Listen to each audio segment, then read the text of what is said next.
we are live, we are live. Let me adjust this right here. Bang, bash, boom, bap. Okay, we got it. We are live, we are live, we are live. Welcome back to Talk Talk Live, ladies and gentlemen. Let me get this on the full cam as we go bam. All right. Ladies and gentlemen, thank you very much for joining me here on Talk Talk Live, live on IG, YouTube. Like, subscribe, comment on the road to 1,000 subscribers. Let's get into this, ladies and gentlemen. I really appreciate your attendance here tonight. Yes, we're going to get into the chosen one, the chosen son, the sixth god himself has issued a lawsuit against UMG, but not the way you think. And his reasons for doing so are going to be laid out here. But it is I'll lay it out here, ladies and gentlemen, that this lawsuit is not as usual lawsuits go in such instances. So thank you very much for joining me on Talk Talk Live on IG and YouTube. Like, subscribe, comment on the road to 1,000 subscribers.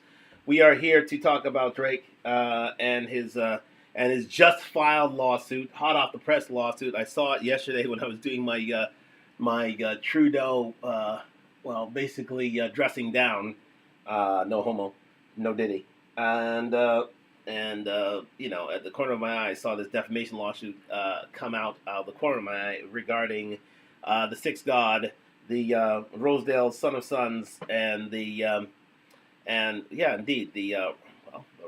Raptors, the rapper's biggest fan, or the most well-known fan, really, Drake Aubrey Graham. Yes, indeed.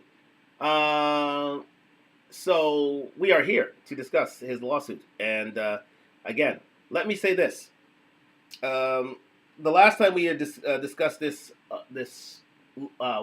petition, and his petition was a request from from the other parties within the lawsuit, that being Spotify, that being iHeartMusic, and that being UMG, to submit documents to Drake in order to allow for Drake to file a lawsuit. So he was doing a pre-discovery, if you think about it. But Drake has found it has now he believes the documentation and the proof that he's going to put only one of those defendants, that being UMG, on trial, ladies and gentlemen. So we're going to investigate why he's doing it and where we are at the moment, which is, again, things are in its infancy. But let me say this about Drake, as we're going to bring this things up further. Shout out to my Chanel. How are you doing? Hope all is well with you. So we're here on YouTube. Let me just bring this up further to my own viewing pleasure. Here we go. So when we last left here, Drake had filed, as I said, a petition against UMG, iHeartMusic, and Spotify to give up evidence to Drake, and in terms of filing, so that Drake can bring up proper evidence to file a lawsuit against said parties. But it seems that Drake has assumed said documents, has gone ahead with the suit. However, what is not really being publicized here is what I'm about to reveal right now. So we're going to jump ahead, and then we're going to fall back, right, in this sequence. Now, my two sources tonight are two of the more eloquent and knowledgeable people on YouTube and on what's it now? Yes, indeed, on YouTube, on in the entertainment realm in particular, and again, those sources are DJ Academics, and also we have the lead attorney. Those are going to be my sources tonight. So let's get into it. Now, first of all, let's say this: Drake didn't really want to file this lawsuit, and I'll explain what I mean. Drake, I think, really saw the light of day. He basically searched his soul. He said, "You know what? Is this going to go against my career?" And Drake, in and of itself, was not happy to go ahead with the lawsuit in particular. He really didn't want it. That's why you don't see the iHeartRadio. That's why you don't see Spotify on this lawsuit. Initial his initial well his initial thought process in after filing that petition in court was to say this: right, I know I have a career to protect. I know I have a career to enact off of. So therefore, I am indeed not going to be filing a suit against any of the convincing parties, because they are the ones who helped me become the person that you see today. This multi-winning, multifaceted, worldwide known champagne king of champagne playboy of hip hop that has been dominating for the last 10 to 15 years and won numerous awards, and basically is one of the biggest artists of all time, if not in biggest artist in the music industry. So that is where we're here right now. So he said to himself, you know what? It's not worth me going after UMG, not going after Spotify, not going after iHeartRadio. All these parties help build the Drake that you see before you today. So Drake had a meeting, and in that meeting, he called all parties in his petition and said, you know what? I'm withdrawing the petition. I'm withdrawing any sort of claim against you. I just wanted to bring things back to the way they were. And he was about to go about his career. So in doing that, he basically followed what I said. If you follow my DMA Max Gate, how are you? D Max Gate. Thank you very much for that. Thank you for the congratulations. So Drake, truly appreciated there, D Max Gate. Thank you very much. Like and subscribe if you can, please, on IMG YouTube. So here we go. So Drake saw the writing on the wall and said, you know what? I don't want any part of this lawsuit. I want to release you all, and I want to get back to making music and doing what I do. However, this happened, and I'm going to show you this on Academic Show on the Academic Show here on Rumble. Yes, on Rumble here on YouTube. Subscribe to DJ Academics on Rumble. Rumble is its own platform which allows for free speech of all kinds. So it's not maybe familiar to you. It's a little less.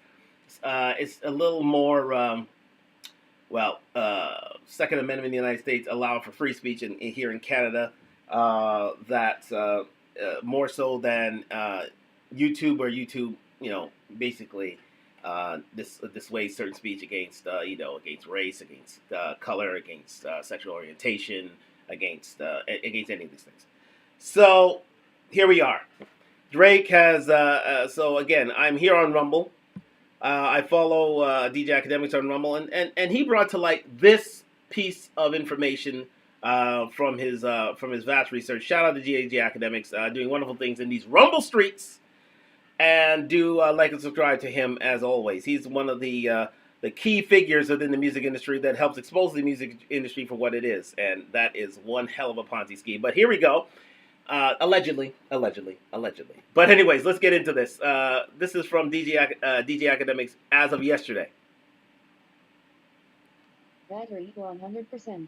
Okay. He will be lying on me and all other time. Is this it? Fun fact, in 19... Okay, is this it? Do you know how remarkable it is? Is this another lie? To watch the news and hear Joe Biden announce a ceasefire with talking about. Hamas, not the end of Hamas, right. not in the. Okay, where the fuck is? Okay, here we go. Let's do a little reading lesson for you dum-dums who think that this document somehow shows Drake winning some big W for him. So never read a complaint where the first words were in the middle of the night. Hold on. I'm ready. I'm ready to put this. Okay, let me just stop that for a second there. Let me just bring this back again. Again, I think Drake is making some accusations that you can't settle with. Like, for example, if Drake is making the allegation that you put out music that defamed us, if Drake wins this, you don't think Interscope is going to get sued or UMG going to get sued by the family? Well, I think they already are, by the family of Duck for King Von and also Lil Durk dissing these guys after death and all type of defamations. I mean, every artist could claim defamation when people say something about him, even indirectly. Drake dismissing this petition. So again, as DJ Academic was saying there, Drake was indeed putting the whole music industry on trial, putting everybody on trial in the sense of if his defamation suit was allowed to succeed, a whole lot of these rappers would be suing their record companies for defamatory lyrics and going against the credo of basically no once things are on wax, things stay on wax. You can't bring it to any sort of legal realm or sort of any sort of court of law in order to seek recompense for the defamation of character and the besmirchment of your reputation, and in essence, the end of your career. So this is precedent setting. This is record breaking in and of itself, because the hip hop industry, let alone and the music industry period, doesn't do this. It does not bring the record companies into court stating that my reputation has been harmed, and therefore I am suing you because you allowed for my reputation to be harmed, and thus I am seeking compensation for that. This doesn't happen. But remember, as I stated before in the last show, if you weren't here for that, Drake, I told Drake he needed to end this petition, end this lawsuit. And in what you're about to hear, he attempts to do that. He actually attempts to do that. And that's not going to be recorded on most of these channels, because everybody's just swayed by the controversy that is this Drake suit in particular. But again, in going back to this, and as my man here is going to remind you, Lawyer for Workers, do sign up for him on Instagram. He is literally telling you he tried to do it. He tried to get out of this lawsuit, but somebody kept him in there, and we're about to reveal that. Hold on. Let's listen to this. Petition in this way at this time is going out worse than he did in the rap battle. Check this out. He basically is just filing a document with the court, telling the court, hey, I asked you to start these proceedings. Cancel that. I don't want to do any of that. None of it at all. And then he tells the court what Spotify and Universal's position is on his discontinuance, on his withdrawal. He's asking the court, Drake is asking the court, can you stop this? So when you do that, you have to tell the court, well, what do the other people have to say about it? And he says Spotify has no issue. They're cool with me dropping it. Universal, you would think he can say that, hey, Universal has no issue. They're cool with me dropping it. Instead, look at what he has to write. Universal has reserved their decision on this issue, which means that the court will say, okay, Drake, you're good. Universal, you need anything? Which means that Drake's lawyers went to Universal and said, hey, we're dropping it. Can we tell the court that we're dropping it? They're like, no, don't say anything about my position. You go do what you need to do. Which certainly means, I can't imagine there would be a settlement of any type in these circumstances. And so this lawsuit... And there was. So there it is. Ladies and gentlemen, just to recount, Drake had a meeting with Spotify, with iHeartRadio, and with UMG and their representatives. He said, listen, I don't want any part of the suit. I want out. I want to get back to making music. I see the error of my ways. Let me take the L and let me move on. Spotify said, cool. You helped us with our streams. You helped us with our, make us the platform we are today. We're gonna withdraw. Do what you need to do. iHeartRadio, same thing. You made us the platform we are today, because without you, we aren't as big as we are. That's fine. However, UMG had something else to say. UMG said, literally, we are going to reserve our right to answer to your request. So therefore, they are literally saying, yeah, we're not going to go for that. We're going to see you in court. So UMG has brought us to this day. There would be no lawsuit on the part of Drake against UMG, Universal Music Group, because UMG wanted this to continue. Drake, again, did not want this lawsuit to happen. UMG did. So UMG said, you know what? We're gonna reserve our right to hold our position. So therefore, we're going to we're gonna see you in court. So in other words, UMG wants to make an example of Drake. UMG wants to humble Drake for even filing a petition. My people. So we are where we are because UMG wants to make an example of Drake. Let it be clear. He wants to make an example of Drake. Let it continue. Right. And then, he did another explanation. Let's do a little reading lesson for you dum-dums who think that this document somehow shows Drake winning. And I don't see you as dum-dums. I don't see any of you as dum-dums. Let's continue. Some big W for him. Reading is fundamental. First paragraph. Petitioner Frozen Moments LLC. It's serving a notice telling the world that we want to withdraw the order to show cause. Fun fact. It's not their order to show cause. They asked the court to issue it. The court did issue it. The court gave Universal until January 15 to respond. But oh, look what happened. Right before that deadline came up was second paragraph. A meet and confer. The parties met and conferred, which means we discussed, maybe by email, maybe by phone, maybe in person. When? A day before this document was filed. What did they discuss? They discussed this document. What happened at that meet and confer? Well, Drake's lawyers went to Spotify and they went to Universal and they said, hey, we want to drop this. When somebody comes to you and say, we want to drop this, you as the other side have a couple of options. You can consent. You can say, I'm cool with it. Tell the court I'm cool with it. Nobody did that. You can say, I have no objection. Tell the court I have no objection with the court letting you do that. That's what Spotify said. You could do what Universal did, which is don't tell the court nothing about me. I'm a reserve. I'll do what I need to do. You go do what you need to do. Yeah, so essentially, they're still at odds. Hey, so there you go. So basically, UMG reserved his right to withhold any sort of opinion on this matter. So therefore, they said, you know what? We're going to continue with the proceedings. We're not going to stop things now. Like it or lump it, get your lawyers ready. We're going to court.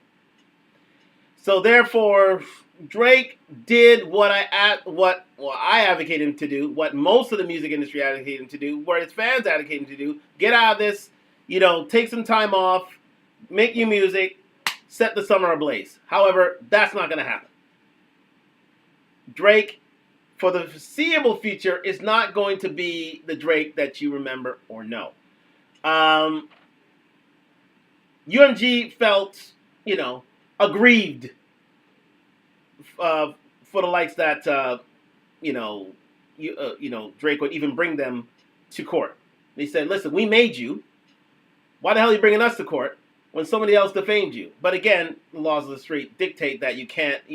All battles remain on wax. So you can't. So it would make him lose face in the hip hop community if he brought a suit against Kendrick Lamar, which will be repeated over and over again tonight. So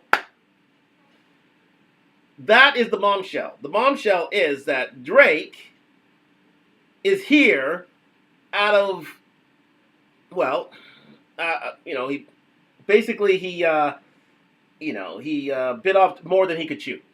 He went after the wrong people. UMG have deep pockets, number one. And number two, they want to make an example of Drake. They realize Drake is in the last year of his contract, and so therefore, they wanted to show Drake who's boss. So, and they felt, slightly embarrassed that they would bring them into these proceedings in the first place. So that's why we are here. So we are here not because of Drake, seeking his reputation to be returned to him, and also to bring to justice UMG, who basically hyped up a song in order to make it noteworthy within the music industry and make the song the hype song that it is in the summer. The fact of the matter is, UMG didn't like what Drake did. Didn't like the petition at all. So therefore, they say, you know what? You asked us to obtain all these records and bring to you evidence so that you can sue against us. Fine, we're gonna do that. We're gonna lawyer up and we're gonna see you in court.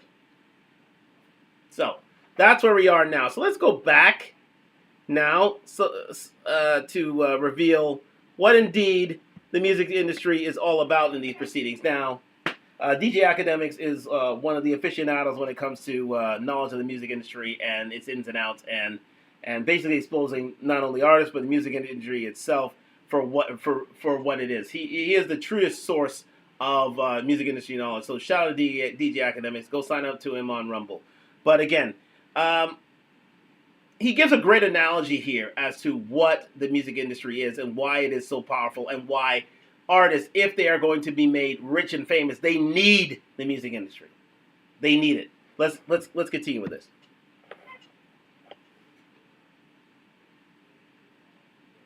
The objective is to get out. Anyway, once again, I'm not a fan of this lawsuit. And it's not for the reason you think. Now, the first thing, remember, I told you, I'm the not liked person in hip hop because I go for the digging. I want to know your contracts. That's a very private thing, a proprietary thing for most labels and for the people who they're signing. They don't want academics to know your contract. I want to know your contracts. I've done a lot of finagling to get niggas contracts, management deals, all type of shit. Send it to me anonymously. Listen, anytime, I love when an artist beef with his label, I get on the phone with the label owner. I said, yo, just send it to this. Just send it from a random email. I'll just cite it. You know how many times I help labels expose their artists, and I help artists expose their labels. I'm just that guy. I'm just the guy of wherever the mess, but as long as it's truthful and something that could be content, I'm going to get to it. So in that sense, of course I love a lawsuit against UMG. We're going to figure out everything, all the nooks and crannies and all the bullshit that really happened in the industry. This industry is a very treacherous place. A place that I've seen behind the veil a little bit, and I'm talking as act. I've seen a little bit, and I just say, I wish I could get over to really over there to really start looking through the drawers of the CEO pause. Like, you know what I mean? Like the offices of the CEOs to really see the real dirt, because what I've seen is a lot of fuck shit. So this lawsuit actually gives a hope that somebody like me could be fed in that way.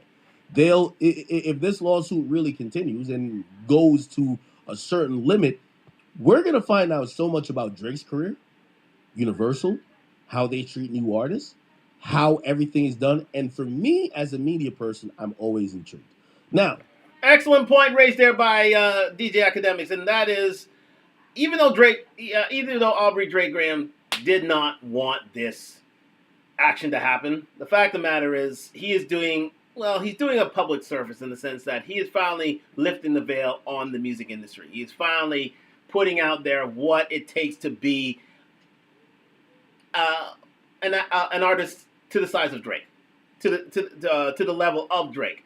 It takes a lot of work. It takes a lot of money and work behind the scenes. It takes a lot of underhanded dealings and skullduggery in order to elevate one artist and limit another, even though they may be of equal talent. The fact of the matter is, it's a business that is indeed, as DJ Academic says, very treacherous. It's very devious. It's very it's very convoluted. And not for the faint of heart. And one can lose their fortune, can put their lives in the hands of the music industry, to which they can do with it as they please and will.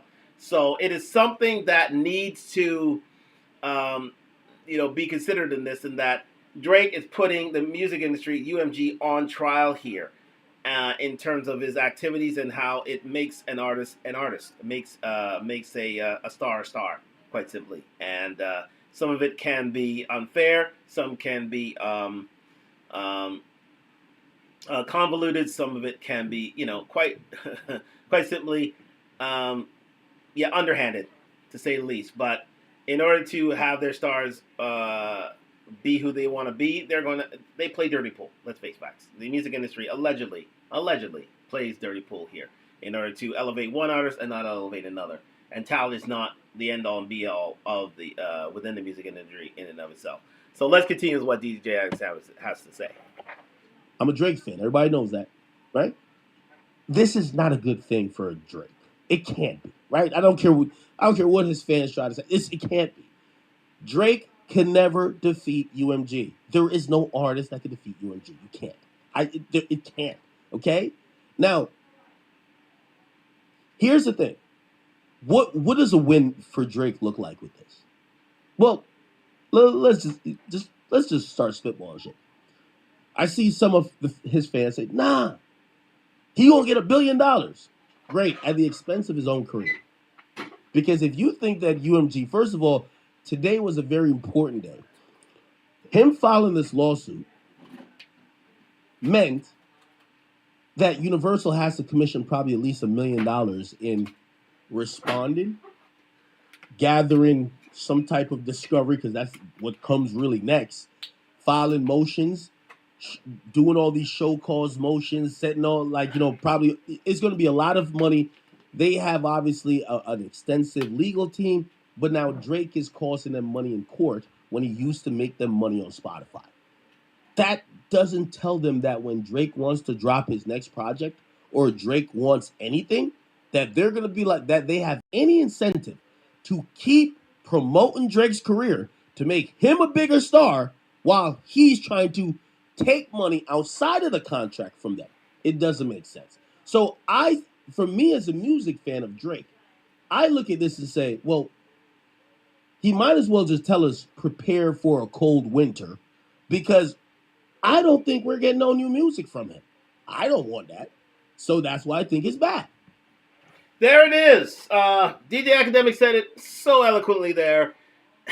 It's biting the hand that feeds you. UMG, Universal Music Group, has been feeding Drake for years, and you know what? The product that they've been getting from Drake has been stellar. It's the reason why he's been awarded the Artist of the Decade by Billboard Music. It's the reason why he's has 50. I think it's like 50 plus Grammy nominations, 5 Grammy awards. He is, in terms of hip hop music, he is the Playboy King. There's a reason why he's the Playboy King, because his music sells, his music tracks, his music plays, his music, as to say, as the kids would say, his music smacks, and he's made UMG a lot, and I repeat, a lot of money. But that means that Drake has been compensated to a great degree, where he has multiple homes around the world, and basically can eat, drink, and do whatever he wants on this planet. So therefore, for him to bring these people in, bring UMG Music into court and file this lawsuit, which he didn't want to do in the first place. Remember, Drake did not want to bring UMG Music into court. He wanted to settle. He wanted to discontinue the claim. He wanted to end things between him. He wanted to end his claim against UMG Music and basically get back to making music and making money. He wanted this to go away. He basically took mine and DJ Academic's advice, and they say, end this, get back to your music career, get back to making hits, make this summer a big one for you. He can't do that right now. So as DJ Academic said, it's going to be a cold winter for him. You're not going to hear much music from Drake for a while. Why? Because UMG Music feel aggrieved by Drake doing what he did, by Drake filing a petition in the first place, let alone this lawsuit. This lawsuit wouldn't have come about, period, if it was Drake's idea. If it was Drake's idea, this wouldn't have seen the light of day. But UMG said, you know what? We feel aggrieved that you got us set up for a lawsuit, period. We'll see you in court. So we're going to do it anyway. So this means, in essence, not only is Drake going to, suffer in court by arguing this claim, but also he's going to suffer in terms of his job, which is making music. In that you're not going to hear much music from Drake from UMG Music Group anymore, and they have his discography, they have his publishing, so therefore, it means that indeed it is a cold winter for Drake, and it'll be that way for a while. So don't be prepared to hear anything from Drake for the foreseeable future, unfortunately. Let's continue. I want new Drake music, and I want his music to do well. I don't think his music or anybody's music could do the best to its ability without the label. It's an industry, it's baked in the cake. If you're not with Universal, Sony, or if you're not with motherfucking Warner, your music just won't get to the next legs. I was explaining again to someone today. Let me give you the real analogy. A lot of this, that's why I keep saying industry, a lot of this music shit's almost like a Ponzi scheme. Okay? Check this out. Universal, they've leveraged their catalog so much for decades. They essentially own the stores. So let me give you an analogy, right? Imagine you own some fire-ass product. This is your product. I'm going to make it up. Your product could cut the lawn, cut your hair, and clean the bathroom. That's your product, whatever product that is, right? Fire, right? Everybody loves it. Cool. People see it on TikTok. People like, oh, shit, that's that shit, blah, blah, blah, blah. It's supposedly fire. Well, how do they get it? Well, they got to go to the store to go get it. Well, who owns the store? Well, partially Universal, Sony, and goddamn Warner. Now, at first, they're going to let that shit sit up there on a nice little front aisle. Okay, cool. Everybody talking about it on TikTok. Go get it. But then they're going to approach the person when it starts to get a little bit more traction and say, hey, listen, yeah, since we own the store and we own everything else and we could promote it a little bit better, how about we do a deal? How about we take your song, we're going to make it 10 times bigger, but we're going to do some things because we own the store that you can't do, right? I.e., instead of having it on that shelf that, yeah, people see it because of all this word of mouth promotion, we're going to put like this little kiosk that when people walk in the store, they can't avoid it. They got to walk around it or they got to directly interact with it. Even if it's a shitty product, they might be like, yo, we're going to just put a bundle with it. Every time people spend $25, they get $5 off your product. Basically, that's what I'm telling you. That's why you can't beat these labels. They control all the catalog. So I don't care how good your song is. You got your Jello ball and you got 16 million plays on your new song. Yeah, you could be independent, but what you just had is a lightning in a bottle. This label is going to tell you, we're going to not only make the song 3-4 times bigger than you could ever do by yourself, we're going to give you a whole career with it, and we're going to go fund it. There it is, ladies and gentlemen. That's the music industry. That's why the music industry is indispensable, because they have the store to amplify any product that they see fit. So no matter how talented you may be, there's only a certain amount of volume you can give to your product. There's only a certain amount of hype you can give to your artistry.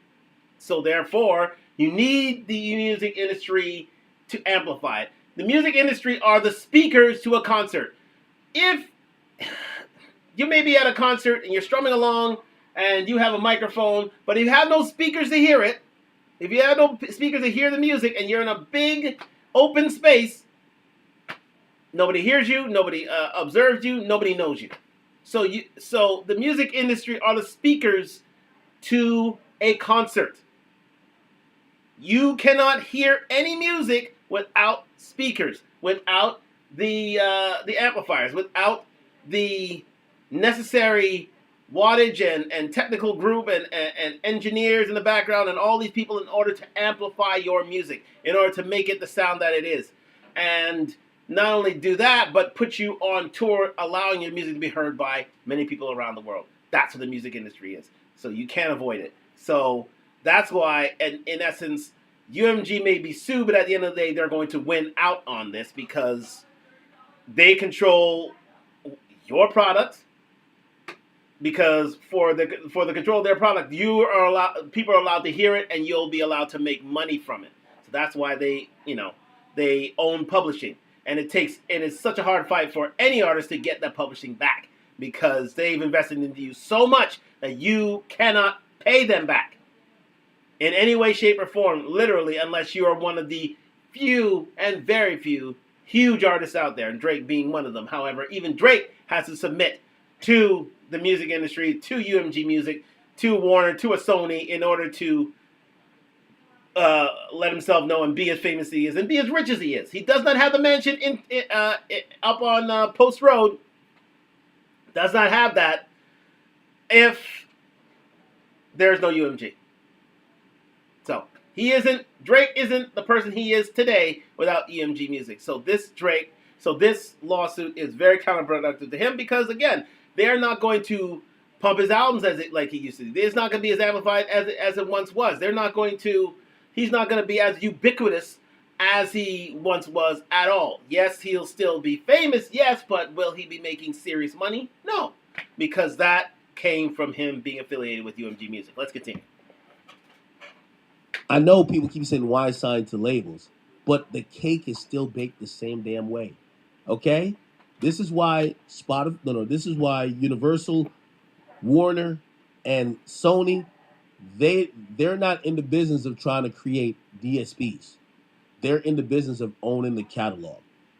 If a company reserves the right to own 90% of the store, put it like this, and I'm gonna give you a Drake, because I know people like, oh, Drake go independent.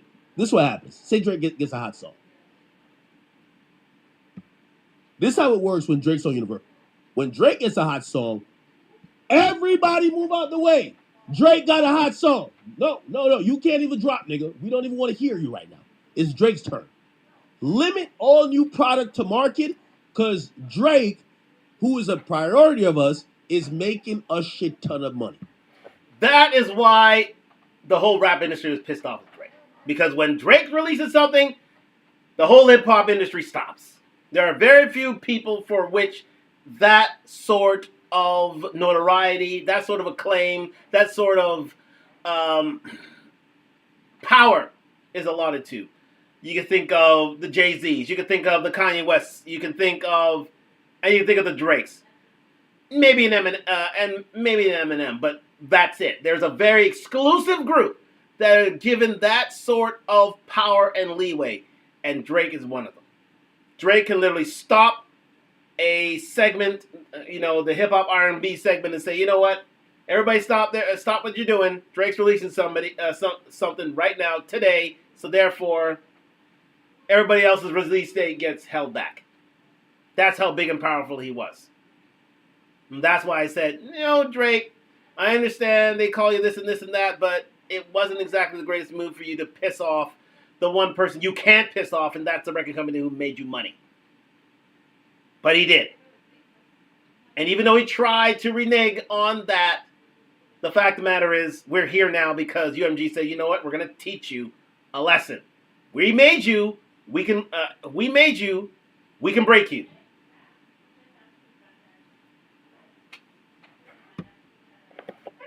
Okay? That's how it works. Priorities get the priority. Okay? Remember, you own the store. So now you tell everybody else trying to get their product, no. The first, second, and third shelf is all Drake. So, yeah, too bad for y'all. Y'all can't, right now it's Drake. He got to smash. It's God's plan. This is what happened when you're not with a major. Okay, say you're Jello Ball or whoever. You got a hot song. Your shit does get on the first shelf, but they tried for a while to get you under the phone. Nah, come over here. Everybody try to get you. Once they realize that you're trying to be independent, all they do is flood their product and push your product just keeps getting pushed to the left.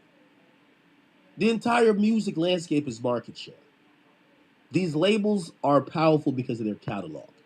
And as much as Drake is an amazing streaming artist, the best streaming artist in streaming history, okay? The best streaming artist in streaming history, Universal, Sony, and Warner, they create talent. They have been in the business of creating talent. And when they now own the catalog, they leverage. This is why some of the things that Drake alleges is going to be a little bit bizarre. And I'm going to give an analytical perspective to it because that's what a label does. Hey, labels will do this. I'll give it on a media perspective.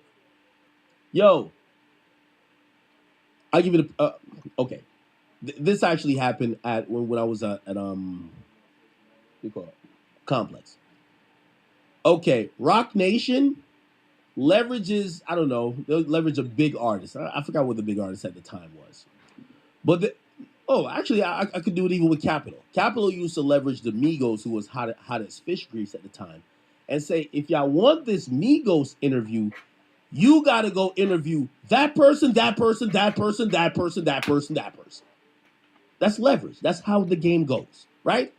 So these labels are all about leveraging, right? So this is why when, Drake is going to allege certain things like, the company has leveraged its position to get this other song popular. I'm like, well, that's what a label does. Like labels, that's their whole game.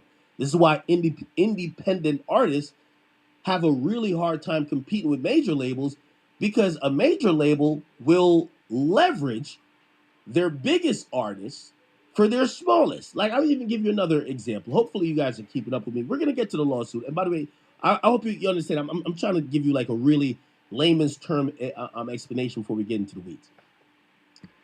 Excellent. I mean, listen, that's why I run the DJ Academics. He's probably the best expert in terms of the music industry today. There are many others, but he is one of the best, to be fair. And so shout out to DJ Academics for the explanation.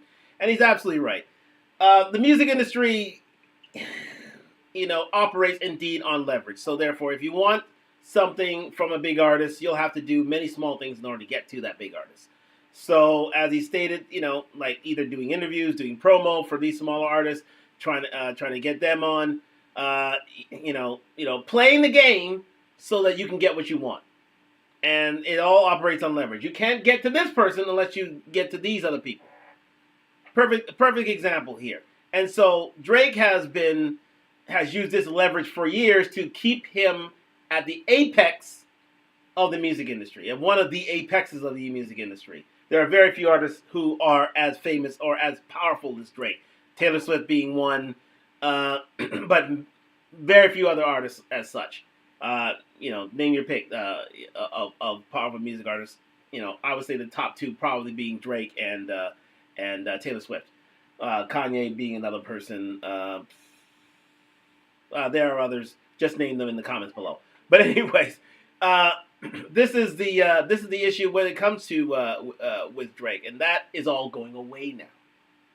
That's why I've advocated for him, and DJ Academics, who's a Drake fan, has advocated for him to do is to stop this suit.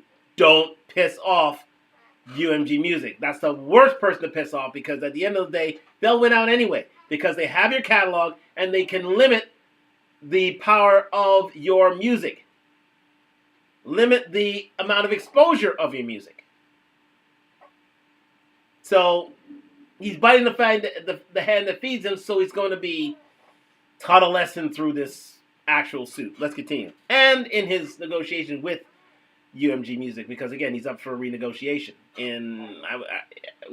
before the suit, I think it was a year or 2 years. Let's continue. When I was signed to Spotify, right? Again, I'm using different entities and different businesses and different business models to tell you, when you're in an industry, this is how it goes. It was reported on The Verge. There's a Verge website article about it. I want to pull it up. I just want to give you the anecdote. It basically said that Spotify would leverage Joe Rogan to get everybody else ads at a higher rate. They would say, hey, if you want to buy ads at, I don't know, maybe $1 million for like 3 ad reads from Joe Rogan, you got to spend at least $500,000 on these other shows that are our priorities too. What does that mean? That one big artist was getting other people money and subsidizing the rest of the people, right? So Joe Rogan was helping subsidize the rest of the business. Now, again, what I'm trying to tell you is that when you're whether it's Spotify or podcasts, to a certain extent, I wouldn't say they're nearly like labels, but when you're like labels, you get to damn near almost create the next thing. You get to limit also people who are independent who don't play the game. That's very, very important. It's always happened. This is not new. It's happened before Drake, and it's going to happen after Drake. So there's a few instances in the lawsuit that Drake is like shocked. It appears that he's like, whoa, why are you doing that? It's like, well, what did you think a label was? This is what a label does. So for the people who do think that Drake could go independent and get half of the results, you're wrong. Second of all, there are some things we're going to find out. Well, before I get to second of all, I give a slight critique. I hate this lawsuit.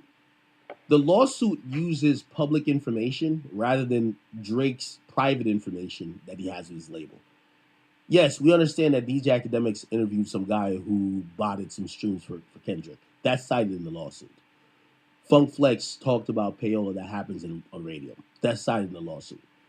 But what would have been more important is information that we probably wouldn't have known, which they omit like completely. I don't know if it's there, but they'll omit it. First of all, if the offending party is a label you're signed to or your priority, it shows nothing about Drake having any communication with his label saying, yo, you're promoting a song that's calling me a pedophile. It doesn't say anything, at least from what I read. I'm going to read it again in front of y'all. But yeah, I would like to see that. So when did you ever tell UMG, yo, you're promoting a song that's calling me a pedophile? Could you stop? Did you send them a cease and desist? That's normal. If we're going to file lawsuits, that's normal. Did you communicate with them that this is hurtful? Did you communicate with them after your house got shot at and you had to move your son out of your school, of his school? I think that was what he says. We're going to get to it.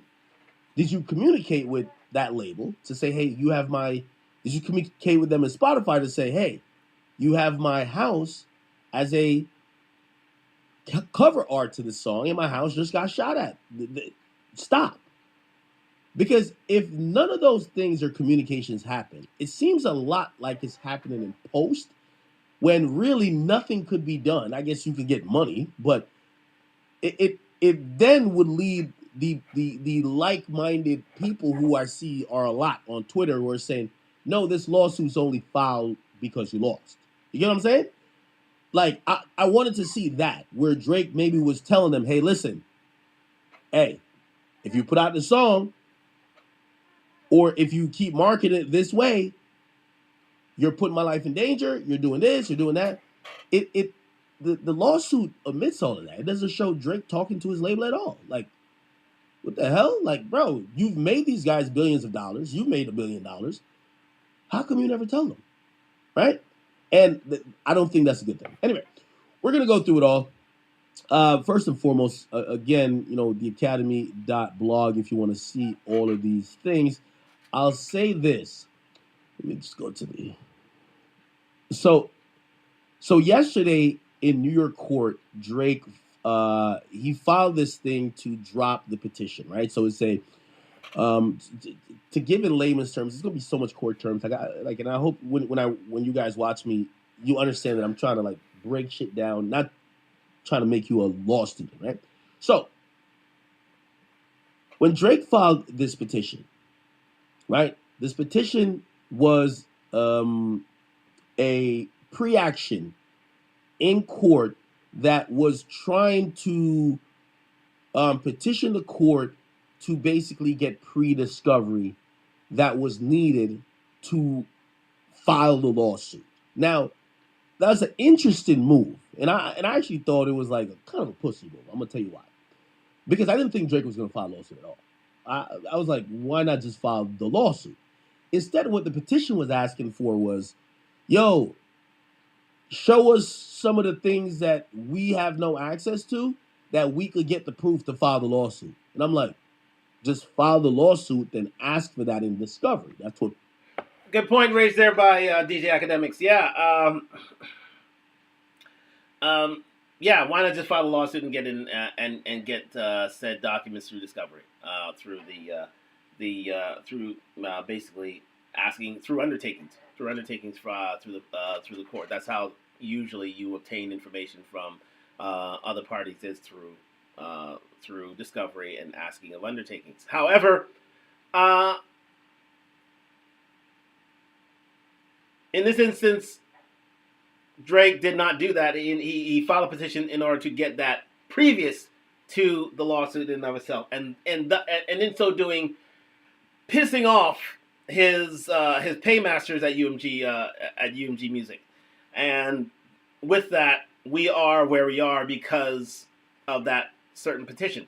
So if there is no filing of a petition, then maybe and he just files a lawsuit, maybe we're not in this mess in the first place. But that's never here nor there. But just going back to what he said previously to that, Drake never did file this lawsuit on any of the in which he never spoke to UMG Music about certain things that were threatening his life, certain things that were threatening his family through this dispute, and in and of itself asking UMG to stop promoting this product.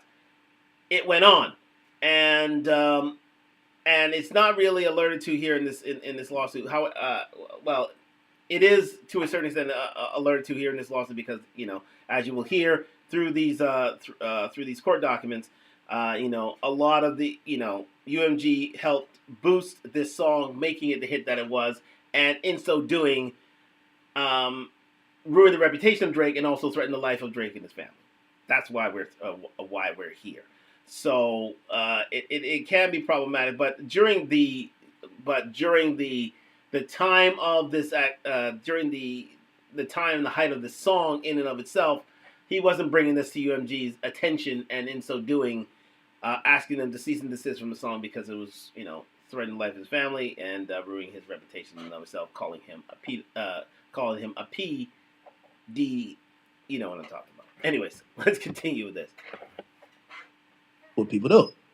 So I thought this was a leveraging play from Drake. I'm gonna be honest with you. I thought Drake at some point was gonna drop it after Universal probably be like, "This is a bad look for us," whatever. But me, honestly, I think secretly, Universal, this is me speaking, y'all. I think Universal has responded in a way that Drake didn't think they would respond. I think they're saying to Drake, "Oh, you really think you that nigga? Well, fuck you, fuck a settlement, and fuck your career." I think that's exactly what they're saying to him. And I think they looked at the petition and said, "Brother, we got nothing to talk about. We could play hardball. We'll tell you how this is going to go. We're going to beat your ass in court. And while we beat your ass in court, your career or what's left of it, we're going to just watch it wither away because you can't drop music without us. And even if you try to push the limits and just drop erroneous music that we could take down, but we love money, so we're not going to take it down, we're not going to promote it. So you're going to be in a bad situation, my boy. But you think you want to go to war with us, we're going to have to teach you a lesson." And yes. That's what it comes down to, people. That's what this whole lawsuit is coming down to. He has to... Universal Music is trying to teach Drake a lesson. Plain simple to the point. They're trying to teach Drake a lesson through this whole lawsuit. Remember that as you hear things going on. This is not about Kendrick Lamar. It's about UMG asserting its authority over Aubrey Drake Graham. Saying, "We're the ones who made you. How dare you bring this petition to us?" So we're slowly going to whittle you down to the person that we found. A guy with talent. And we're not going to be promoting your product. We have your catalog, so anything you release, we're going to be making money off of anyway. We're going to make an example of you. That's what it is, plain and simple to the point. They're going to make an example of Drake, and that's what I didn't want to happen. However, we are here now. And I would say this. In order for Drake to save face, I think he'll have to make a public apology to UMG Music. And I mean a very public apology, like a press conference type public apology. And renouncing any and all lawsuits against UMG Music, saying sorry for, basically besmirching their reputation or accusing them of promoting the fact that he was a pedophile and basically embarrassing the record company itself. But due to pride, I don't think Drake will come to that point in and of itself. But because he has more money than not at this point in time. So it's going to involve a stalemate, but is it going to involve the advancement of Drake's career? Probably not. So it's going to, Drake's going to have to enter a mea culpa sooner rather than later. Thank you very much for joining me here on Talk Live on IG and YouTube. Like, subscribe, comment on the road to 1,000 subscribers. Let's get further into this then. We're going to switch over to lead attorney, so we're going to read the court action, the actual lawsuit that Drake has launched against UMG Music, under duress, mind you, under duress. I keep saying that it is kind of tantamount and equivalent to the plantation with these labels. Even Drake could go get a spanking. So I think this is what I personally believe, that Universal Music Group is down to give Drake a spanking. Okay? Drake filed this, so he filed this petition saying it was a pre-action. Yo, I want to give me the information that I could file the lawsuits, right? There was a hearing scheduled for a few days from now. All of a sudden, he files because the judge actually granted, it's called an order to show cause, right? So, basically it meant that Drake was going to be able to take some either depositions or be able to look at a few things that he had requested in terms of documents, and the judge had ordered almost like preservation. He withdrew, right, this order that the judge already granted. So the judge ruled in his favor, but he's withdrew it, and instead he just filed the lawsuit the next day. So we're also going to see that Universal, they're not fucking with him. But Spotify, because this is the one, in Texas, he sued iHeartMedia and Universal. In New York court, he sued Universal and Spotify. It looked like Spotify kind of talked to him, or their lawyers hollered at Drake's lawyers and said, yo, bro, you think we're trying to like, nigga, you helped build this streaming thing. What the fuck? We don't give a fuck. Like, yeah, we work with Universal, but if anybody's doing anything, it's Universal. Here's our books, or they're probably not giving the books, but whatever. Anyway, so it says petitioner and Movent, Frozen Moments, which is Drake's company, by his attorneys, withdraws order to show cause seeking a pre-action disclosure and preservation of certain documents and communication from respondent UMG Records Recording Inc. and the pre-action disclosure for the same thing from Spotify USA.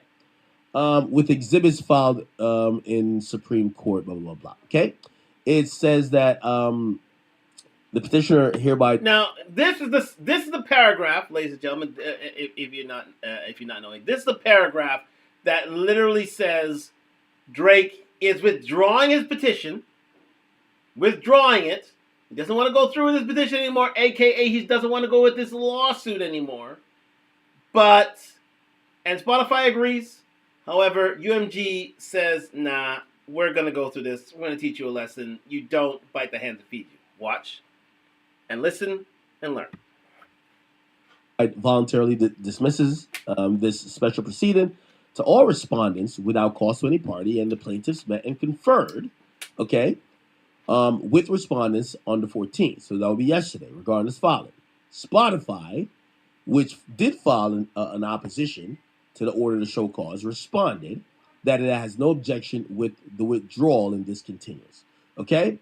So Spotify is basically saying, all right, cool, you don't want to continue, bet. I'm pretty sure some type of agreement got made to say, yo, we're going to find... And by the way, Drake could have got the information he needed. However, he did. And he talked to Spotify, who knows what Spotify gave him, and he said, yo, all right, bet. We're not going to sue you, and that's probably why Spotify is saying, all right, we're agreeing, or we have no objection to you withdrawing this, because it takes us out of any legal action. UMG didn't file an opposition to the order yet, and it did reserve its position, and they're saying that's their position after this meeting. Oh, my bad, I can't see. Reserves its position after this meeting on January 14th, yesterday, right? So remember, when it says reserves its position, it means this is on UMG's part. When it says reserves its position, it means, as stated earlier by lawyers for workers, sign up to him on Instagram. He literally said, you know what? That means UMG said, you know what? We're, govern yourself accordingly. We're going to court. Right? When he says reserves his position, it means you're not speaking for us. We're not ending this suit. We're not stopping this train. We're riding it till the wheel fall off. And we're going to make an example of it. We're just on the first hour ending here on Instagram, so we're going to come back to you in just a second. So do come back on IG. We're going to continue with things on YouTube with regards to the explanation, and moving on to the actual claim against UMG through the lead attorney. So come on back for that. Thank you very much for joining me on Talk Live on IG, YouTube. Like, subscribe, comment on the road to 1,000 subscribers, sponsored by Done Talk. Come on back soon.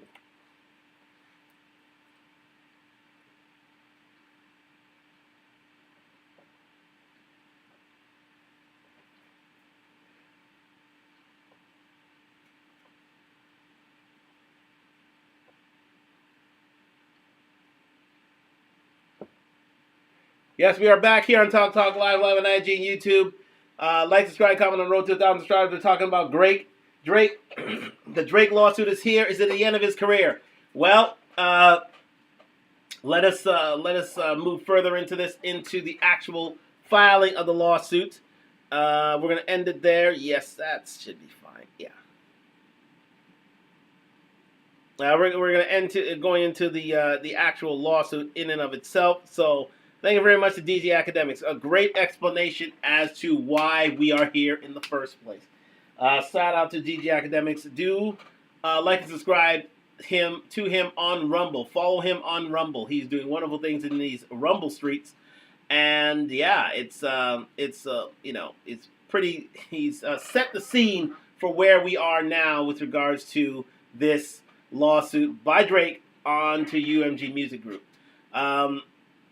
And again, it must be said that Drake has been brought here.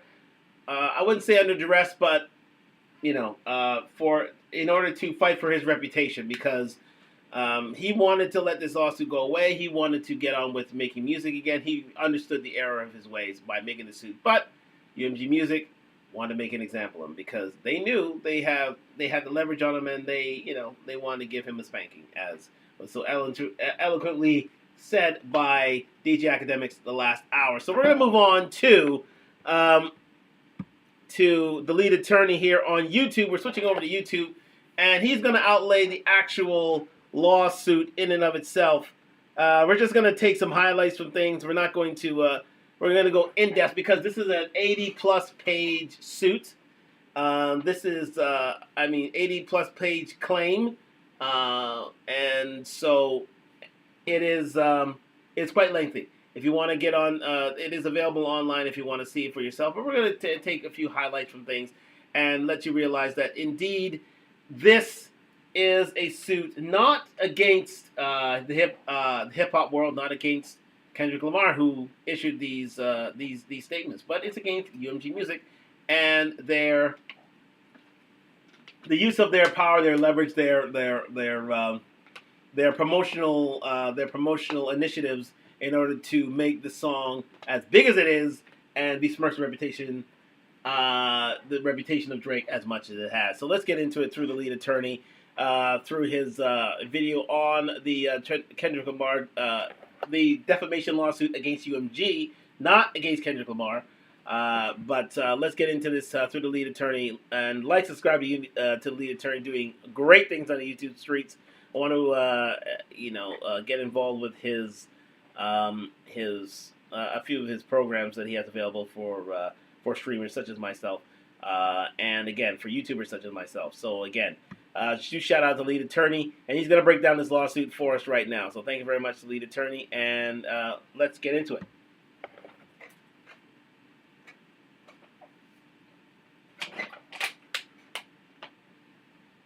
Damn complaint down and go get some popcorn. Cause somebody about to tell me a story in the middle of the night. What happened in the middle of the night, Drake? I thought this was some recording stuff. In the middle of the night, last year, May 7th, an armed group of assailants drove up to the Toronto house in which Drake and his family resided. Drake was inside. Are y'all ready for this? Is your interest piqued? A group of assassins, assailants, drove up to Drake's house, and Drake was inside the mansion. This how we started off? Gangster, okay, the YNs. We got some assassins. Drake was inside. The car stopped in front of the residence. Someone yelled out, "Fuck Drake!"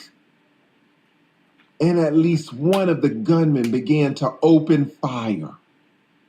One bullet pierced the security gate and hit Drake's front door. Another bullet struck and wounded a security guard. Damn!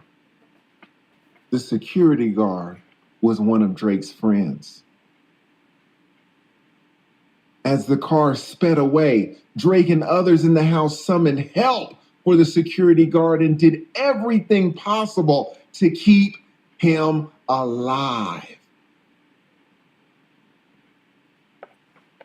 What? Did y'all hear about this? I didn't hear about this. I didn't hear about this. This is a pretty big, pretty well-known. I think we reported about this on Talk Live actually last summer, where yeah, indeed, a group of a group of assailants drove up to Drake's house and shot it up. Yeah, that's a. Gidato, thank you very much for joining me here on Talk Live. Yes, indeed. So I appreciate the compliment.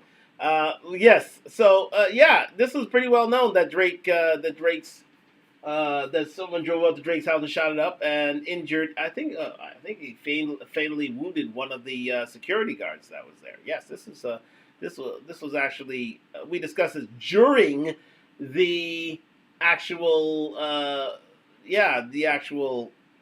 dispute, the actual battle between Drake and Kendrick Lamar at the time. Unfortunately, this is one of the unforeseen and negative aspects of the battle in and of itself. Let's continue.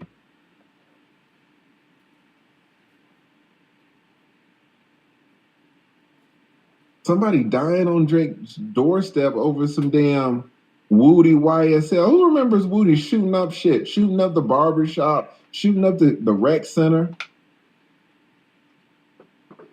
A group of assassins went to Toronto and shot up the facade of Drake's mansion and hit a damn security guard. During the nearly 30 minutes it took for the ambulance to arrive. 30 minutes for an ambulance? Damn, they on that Grady shit. Drake and others labored to keep the man alive by applying pressure to the gunshot wound with towels. Blood was everywhere. The security guard arrived at the hospital. Surgeons worked quickly to remove the bullet, stop the bleeding, and save the man's life. Though it took days for his condition to stabilize, thankfully, the security guard survived. The very next day, May 8th, a different intruder used his bare hands to dig a hole under the security fence surrounding Drake's Toronto house. He managed to dig deep enough to squeeze through and enter Drake's property. Fortunately, Drake's home security guards caught him before he was able to cause any physical harm, although the trespasser managed to yell racist slurs and threats against Drake before being escorted off the property. God, how do you dig a hole? Let's move it on just a little bit quicker here. Since the group of assassins that shot up his home hit one of his security guards, one of his best friends, had Drake out there sopping up blood with towels for 30 minutes before the ambulance came. That's UMG. That's on UMG too? This is getting deep. attempt happened. In the 2 decades leading up to May of last year, although Drake was constantly in the public eye, nothing remotely like these events had ever happened to him or his family. But these events were not coincidental. They immediately followed and were caused by UMG's actions leading up to and on May 4th of 2024. Oh. So Drake is blaming the man. Drake is blaming the actions of the man who crawled under the gate, blaming that on UMG.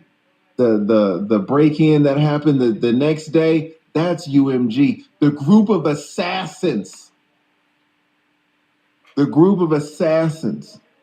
that shot up his home, hit one of his security guards, one of his best friends, had Drake out there sopping up blood with towels for 30 minutes before the ambulance came. That's UMG. That's on UMG too? This is getting deep. UMG is the world's largest music company. Well, before we get into that, the reason why I'm saying it's UMG's fault is because he helped amplify this battle, which was in full swing at this time, to such an extent that, it brought about the lunatics out of the asylum and literally had them shoot up Drake's house, had them dig into his private property in order to issue racial slurs and other epithets, and made his life less comfortable. To be fair and frank, that is because of their amplification of Kendrick Lamar's of this battle and the eventual song of They Not Like Us, and the besmirchment of Drake's reputation forever. So they're basically setting the scene of why this lawsuit is coming to pass. Let's continue.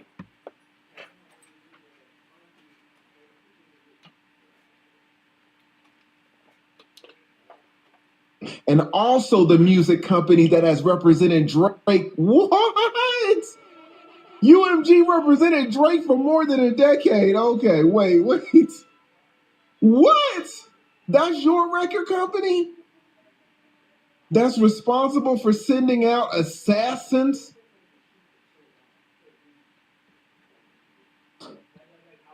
It's a cold world. Wow.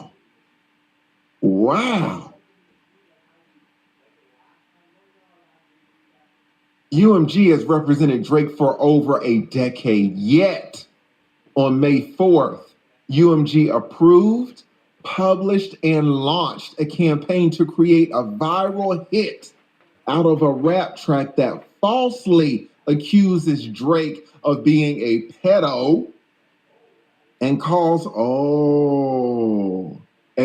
for violent retribution against him. Okay. People don't like pedos. Okay. All right. I see I'm starting to get the flavor of it.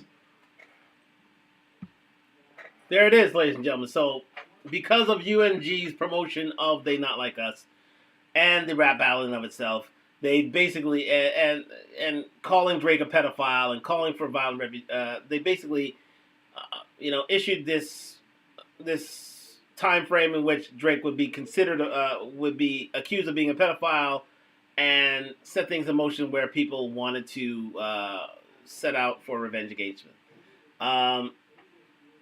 Yes. That dude is taking on YouTube as Flaming Son. I don't understand what you're saying there, Jujatsu. Do flesh that out for me a bit.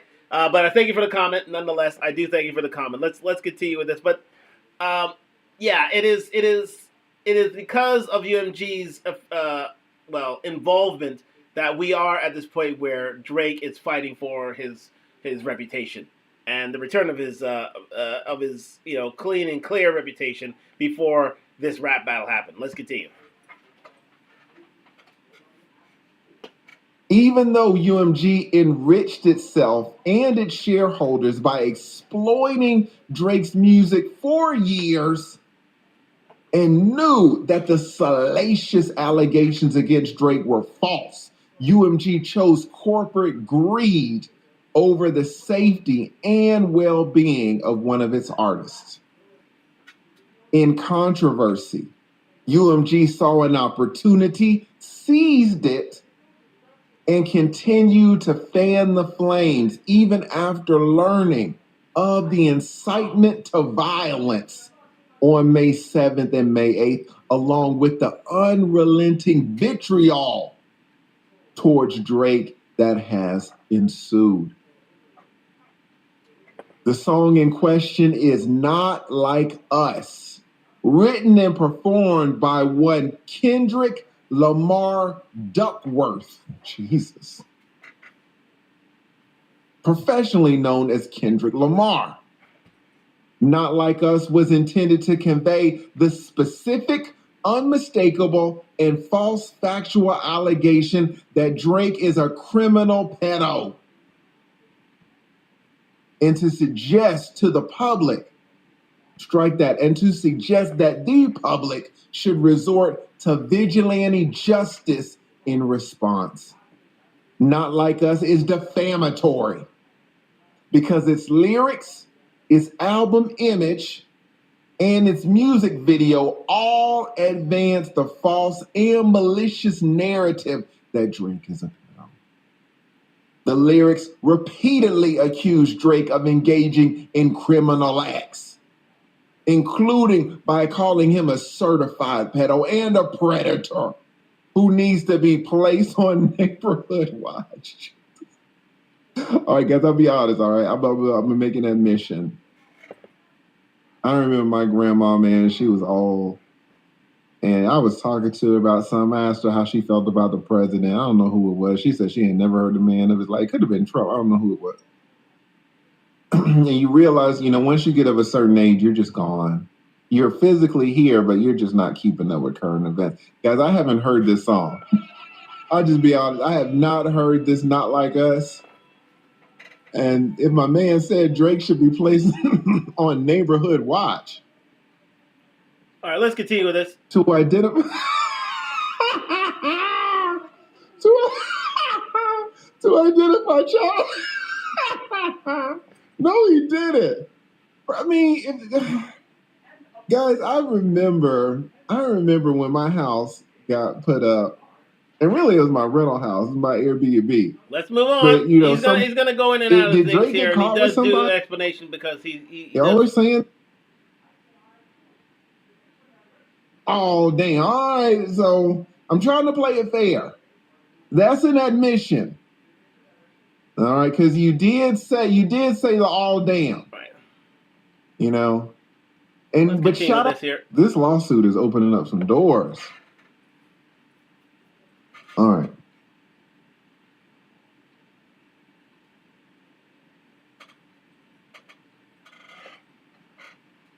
Here we go. All right, so what do we talk about? We talked about armed assassins show up at Drake's house.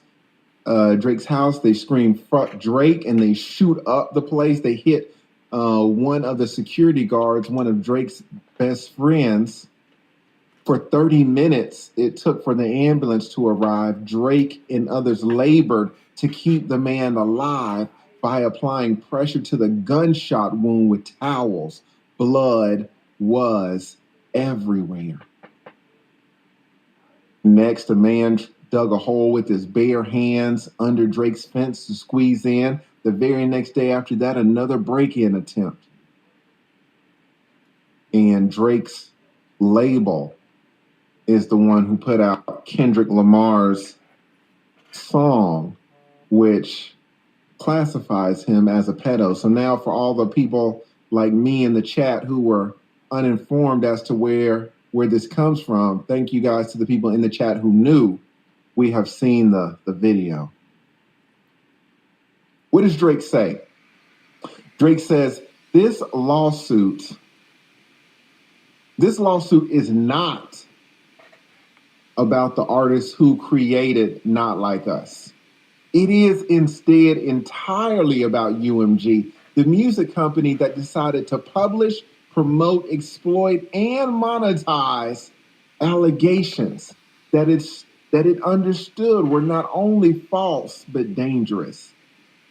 As UMG knows or has known at all relevant times, the Not Like Us song, the thumbnail, and the video's allegations are all unequivocally false. Drake is not a pedophile. Drake has never engaged in any act that would require he be placed on a neighborhood watch.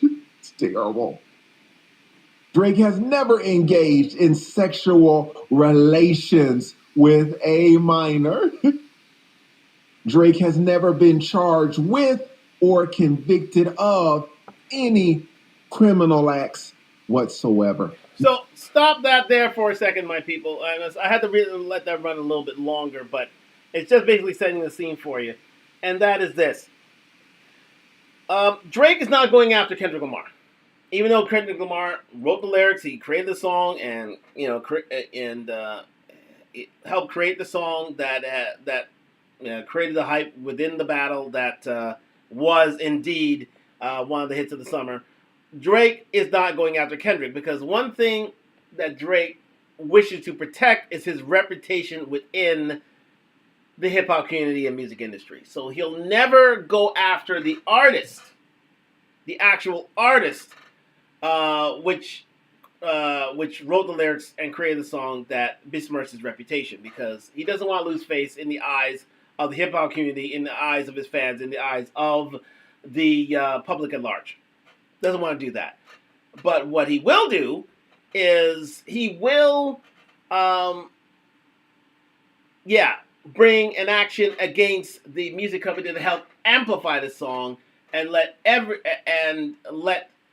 the idea come to pass that Drake is a pedophile, that Drake is seeking out, sexual relations with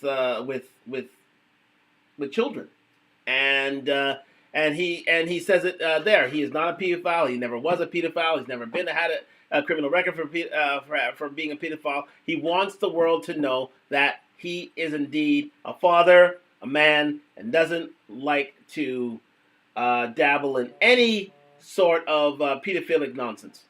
Doesn't want to be involved in any criminal acts whatsoever. He is trying to save his reputation with that paragraph.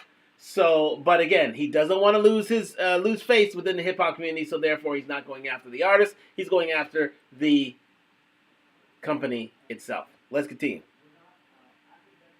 Notwithstanding its knowledge that the allegations were fabricated, starting in May of last year, UMG waged an unrelenting campaign to spread the song, the image, and the video as widely as possible. You know what's interesting about this? Why would you say the person that wrote the song is not responsible? The person that recorded the song is not responsible. The person that performed the song is not responsible. Just the label's responsible. If it's defamation. Because he does not want to lose face within the hip hop community. Doesn't want to break the code of silence that is within the industry, that in which all things set on wax stay on wax. So he'll never go after the artist. He'll go after the music company to help promote the artist. And to a certain extent, he is right in doing so, because as explained already here on Talk Live, without the music company, nobody will know that he was a pedophile. No one knows that he was that he's considered he would be considered a predator. No one knows that his reputation wouldn't be defamed and besmirched unless the music company helped promote that. As I said, it's the amplifier effect. If you can't hear the artist, you can't hear the accusation. So therefore, why go after the artist, which goes against hip hop code, when you can go after the company that helped amplify the artist? You get what I'm saying? Okay, let's continue.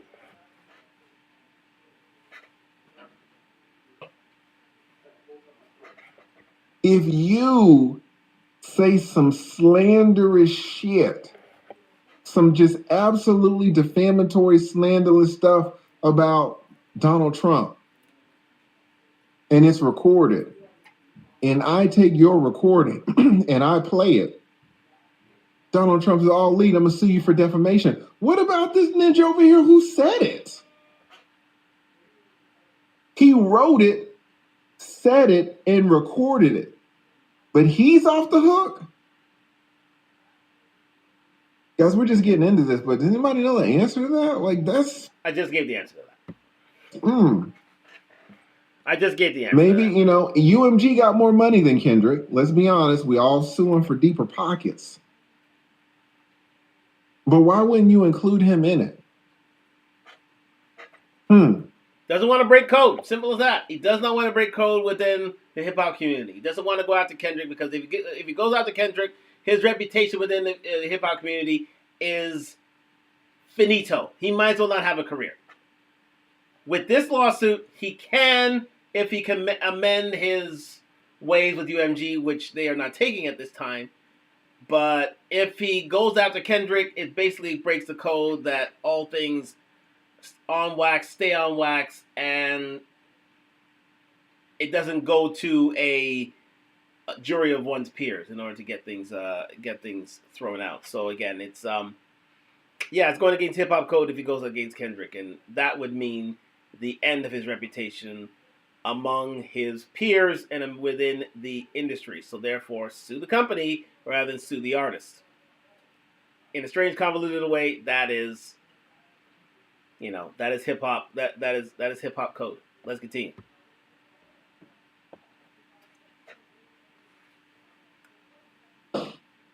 Okay, so he's saying that the label promoted all of the defamation as widely as possible. UMG did so because it understood that Not Like Us's inflammatory and shocking allegations were a gold mine. I like listen, guys, I've read some just terrible, terrible, terrible complaints, lawsuits. You guys don't really think about it, but somebody had to sit down at their desk, sit down on their couch with the iPad, sit down or lie down on their bed with the laptop. Somebody wrote this.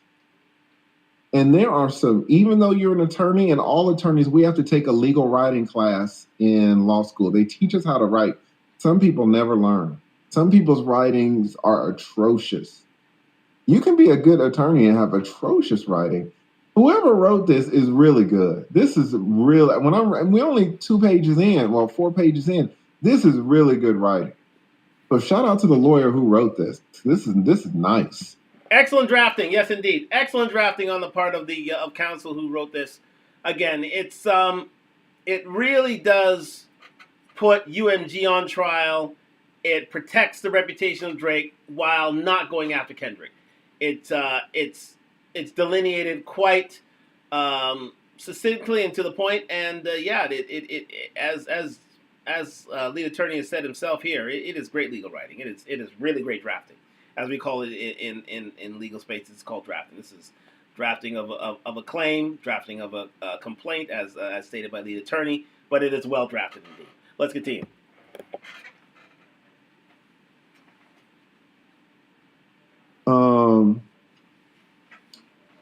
Not Like Us's inflammatory and shocking allegations were a gold mine.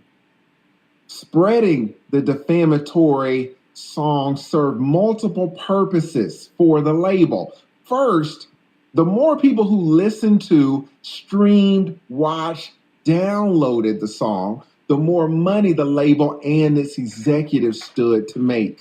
Second, the label's Interscope Records owns Kendrick's entire back catalog of recorded music. The leadership of Interscope had every incentive to prove it could maximize Kendrick's sales, not only after recently persuading him to enter into his own direct license for a limited recording commitment for new music. do remember that both Drake and Kendrick Lamar are signed up to Universal Music Group. Kendrick Lamar is part of the Interscope arm of Universal Music Group. Drake is part, I believe, of Maverick, OVO, and that section. I think it's Maverick Records, and that's his segment of Universal Music Group. But they're both Universal Music Group artists. Remember that. So the reason why this suit is going the way it is because even though both are UMG artists, the fact is that it amplified one artist while for the sake of another through this battle, and Drake is saying that it ruined his reputation by doing so, and that's the reason for this lawsuit in the first place. Let's continue. That was a long sentence. I don't like that sentence, but in general, this is a great complaint. Third, in contrast with Kendrick's first direct deal, UMG's contract with Drake was nearing fulfillment. And on Information and Belief, UMG anticipated that extending Drake's contract would be costly. That's true. That's true. Okay.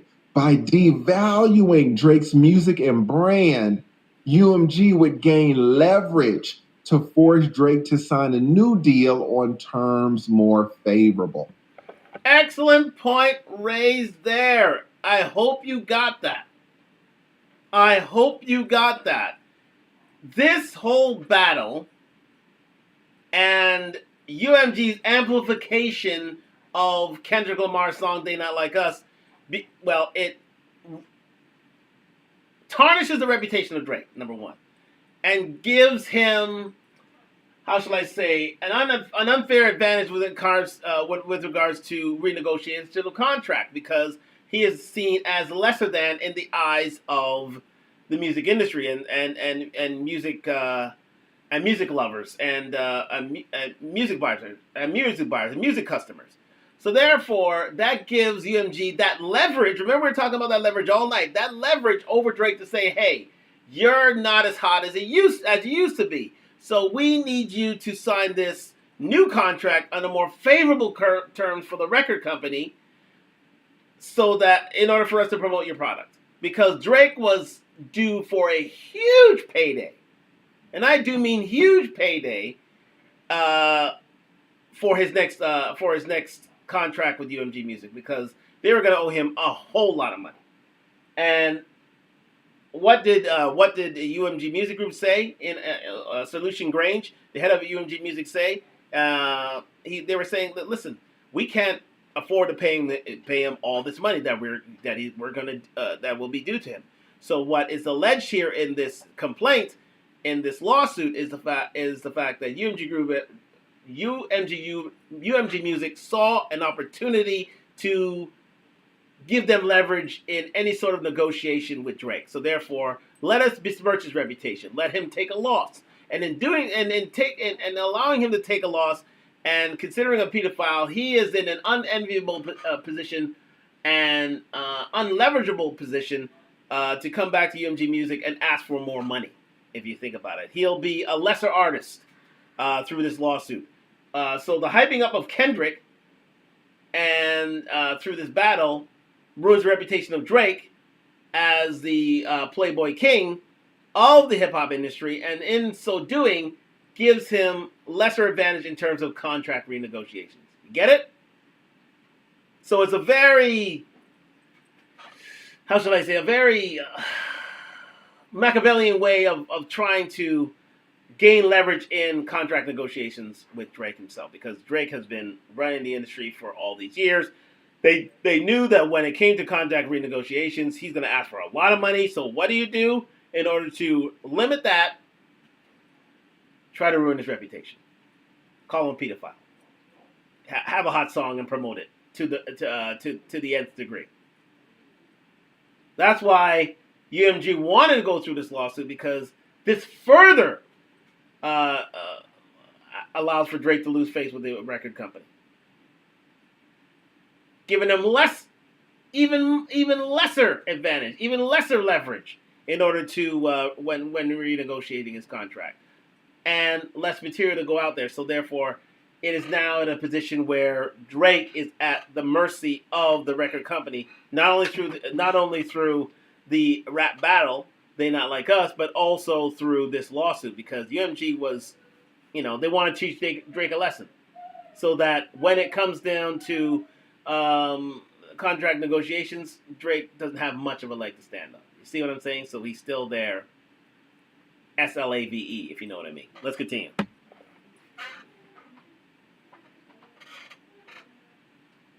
So what is he saying? What are they saying? Saying, listen, man, you knew Drake was at the end of his contract. And it's Drake, so you want the re-up. But let's be honest, you want it for a cheap price. But Drake ain't cheap. He had a high reputation.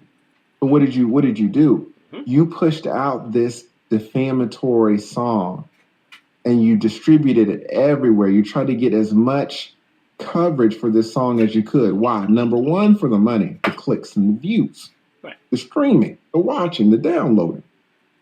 But number two, you knew that if this song could harm Drake's reputation, that would devalue Drake's brand. And now you come in and you can get Drake for the re-up at a lower price. So you out here playing chess. Mm-hmm. You don't try to negotiate him straight up on the re-up. First, you devalue him, you weaken him, and then you come in. Oh, Drake, we were going to pay you all these millions, but now everybody thinks you're a pedo. We'll give you $75,000. All right. Very, very surreptitious, very, very underhanded, very sneaky, very nasty work by UMG Music. But they knew what they were doing. They knew exactly what they were doing. They knew Drake was coming up for a renegotiation of his contract, and they couldn't pay him the money that he would be owed, because he has done all these things and set all these records in the music industry. So how do you do it? Ruin his reputation. He has less negotiation. He has less a leg to stand on with regards to negotiations. You can get him at a lower rate. It's one of the many things that the music industry can do to keep you there. SLAVE. Got it? That's why sometimes it's not worth being involved in the music industry, because, again, they'll do anything and everything to keep you chained to the record label and under their control. Let's go.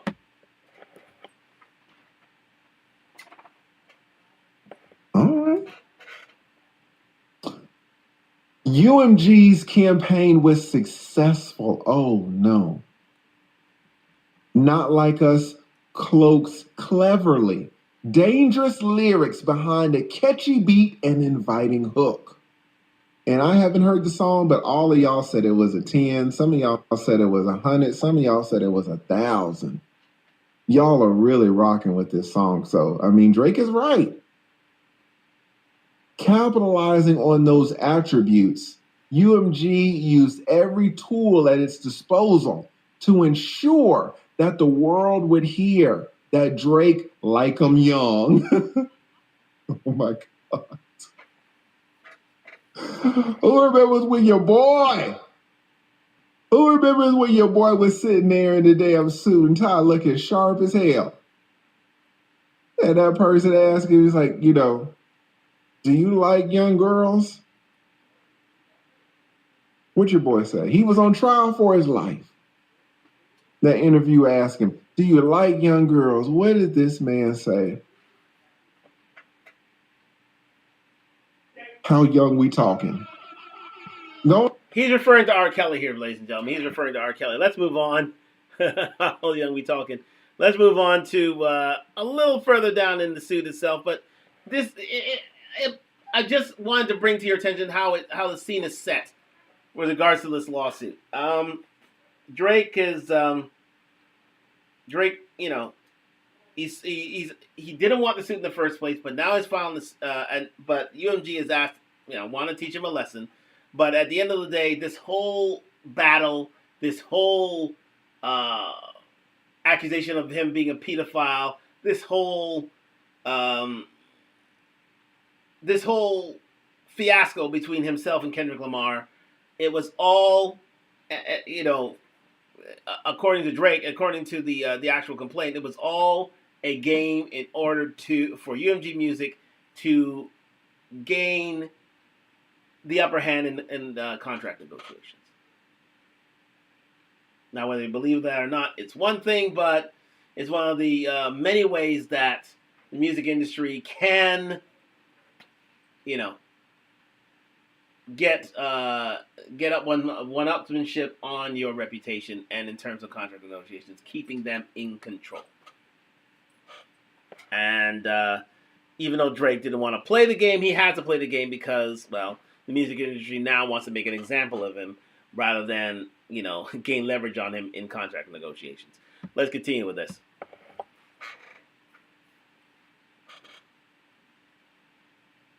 How dangerous these kinds of false allegations are. Indeed, when it comes to the allegations against UMG and its executives, they have not hesitated to take legal actions against their accusers. Just last year, for example, UMG and Sir Lucian, were accused, in their words, without the slightest factual basis of aiding and abetting Sean P. Diddy Combs in criminal sexual activity. Moving to dismiss the complaint against them, UMG and Sir Lucian argued that the accusations were offensively false of criminal behavior, and that would be libelous per se if it were not contained within a legal filing. Okay. So your boy Drake is saying, okay. UMG doesn't understand how these allegations can be so damaging, how these allegations can be so harmful, so vicious. Fine. But when UMG was sued just last year in Puffy's case, now they're mad. When Lucian was sued, Sir Lucian was sued in Puffy's case. Now they're saying, what are they saying? That the offensively false allegations of criminal behavior would be libelous. I could sue if it were not contained in a legal filing. Sir Lucian called the allegations against him knowingly and maliciously false and demanded defamatory. Sir Lucian also explained that a single lie can destroy a reputation of integrity. And while it takes years to build a reputation, it can be ruined in 5 minutes.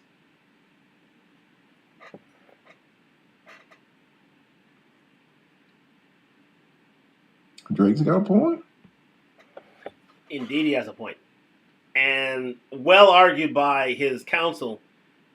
He's saying that Sir Lucian Grange's reputation was harmed by being involved in the P. Diddy scandal. And if not put to proof in a legal document, he would have sued for libel. Well, here we are again. Except it's Drake that is suing for libel because his reputation was put on the line by UMG promoting Not Like Us. Do you see what we're dealing with here? It's defamatory and libelous when UMG is being accused of being involved in any nefarious sexual activity as they had in the Diddy claim by the U.S. attorney. However, not so much here when it comes to Drake being involved in the allegation. It's the pot calling the kettle black. Very well argued by counsel here. Very, very well argued. And it's this is something that Drake wanted to avoid, but he's not allowed to avoid. he's being put to proof, and may I say it's a very well drafted complaint. Let's continue.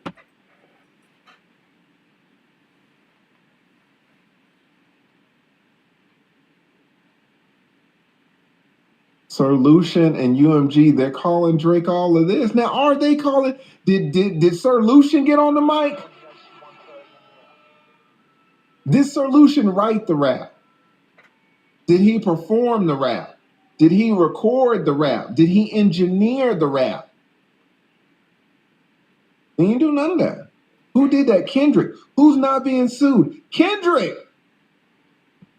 But you know why he could not sue Kendrick. We've already explained that. But you can sue UMG because they have deeper pockets and they're not involved in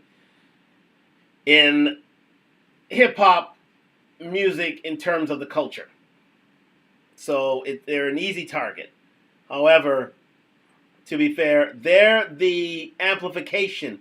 They're the store, as was stated by DJ Academics, in which allows people to access the music. So they control where the music gets to. So therefore, it's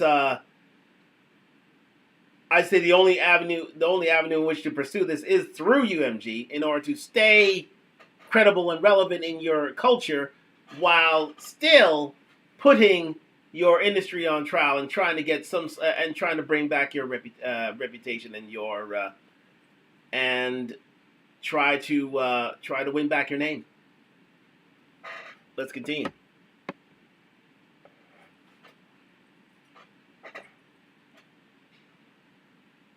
Drake, you're talking about all this reputation damage that you've sustained from this song. You're not even suing the person who wrote it. You're not even suing the person who performed it. You're not suing the person who recorded it. You're not suing the person who mastered it, the person who engineered it. Because it goes against hip-hop code, as always said. Basis. But let's continue. What did UMG say? They refused to do anything to help. Instead, UMG continued to republish and promote Not Like Us. And even after Drake had unequivocally denied the allegations in public and had communicated that in private to UMG, Drake informed UMG of the tangible harm that the publication and promotion of Not Like Us had caused him, including violence, threats, reputational, and financial damage. Yet UMG still chose money over the safety and well-being of its artists, notwithstanding its public commitment to behaving honorably and honestly. Many months prior to filing. So again, UMG is very money motivated to a point where, we don't care about your reputation. We don't care the sort of hits that you take on. We don't care about the sort of hits you take on in public. The fact of the matter is, we want, allegedly, an upper hand in terms of contract negotiations. And if we have to amplify one person's song, if we have to continue this lawsuit to teach you a lesson, so be it. But we are going to pay you less money than you anticipated. Allegedly. They're playing chess, not checkers. They are seeing these steps ahead. They saw what's coming, and that is Drake's contract renegotiations. His last album with UMG Music was Certified Lover Boy. He was up for renegotiation in terms of his new album, and they knew they were going to have to pay big. So how do they sully his reputation? Start a rap battle, release a song, let it be one of the biggest songs of the year, and help promote that song to a point where, well, he's considered a pedo, and his reputation is sullied. So Drake in this action is literally fighting for his life, but at the end of the day, he tried to stop it. He literally, as I stated early on, he tried to stop it. He didn't want this, but UMG wanted this because they wanted to teach him a lesson through this. let's continue.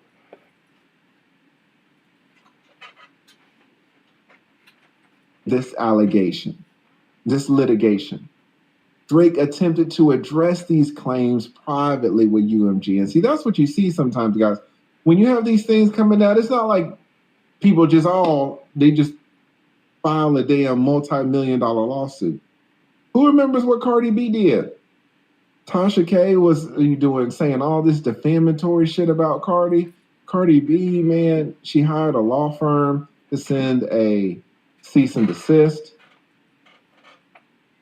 Tasha K got the damn lawsuit, got the cease and desist, pulled it up on her damn channel and read it and said she was gonna wipe her ass with it. Ugh. She tried to avoid trial.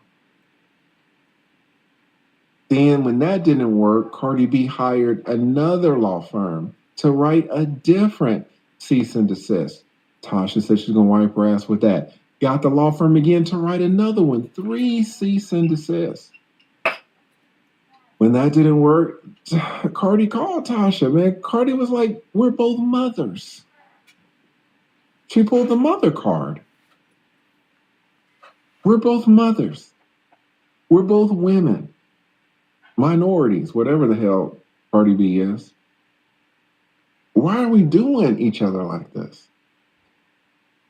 Tasha still ignored it. Then Cardi filed the litigation and beat Tasha for $4 million.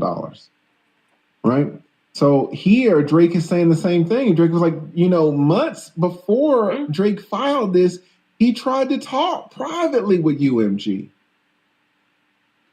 Says Drake believed, per Sir Lucian, that UMG's leadership should be held accountable for the decisions we make and how we conduct ourselves. And UMG purports to care about threatening and abusive behaviors. UMG has a code of conduct that notes that harassment can take many different forms, such as speech that is threatening or abusive. And UMG declares that violence, threats, and intimidation are not tolerated at Universal Music Group, UMG. Yet, in Drake's response, in response to Drake's concerns, UMG responded that Drake would face humiliation if he brought legal action, presuming that the public would be unable to understand UMG's role in exploiting and profiting from this dispute. UMG's posture as the world's largest music company was that it is untouchable. Excellent. Really, really excellent drafting there. It is, they laid the scene. Behind the scenes, I'm sure Drake came to ask UMG to, stop promoting Not Like Us to this extent, because it was, allegedly promoting Drake as a pedophile. But UMG said no. They said it's a hot song. And we're going to promote it to the hilt, because but knowing in the background, realizing that in doing so they're besmirching the reputation of Drake, and profiting at the same time. So therefore, while it profits and while it besmirches the reputation of Drake and limits his reputation in the eyes of the public. Therefore, he's not as hot as he used to be. So therefore, under when it comes to renegotiation of his contract, UMG would have a better hand and an upper hand. And as they said, they would be considered untouchable in this action.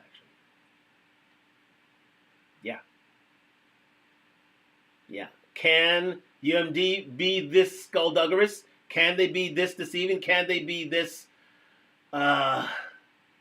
underhanded? Absolutely. Any leverage that they can find in order to limit the earning power of its artist, they will do it.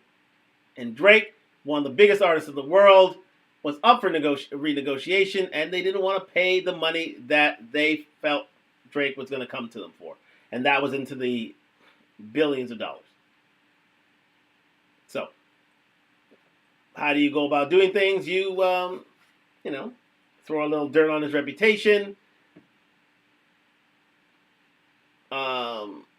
limit the buying power of Drake in the eyes of the public, bring a lawsuit to light in which, Drake would be taught a lesson and therefore less leverage for Drake.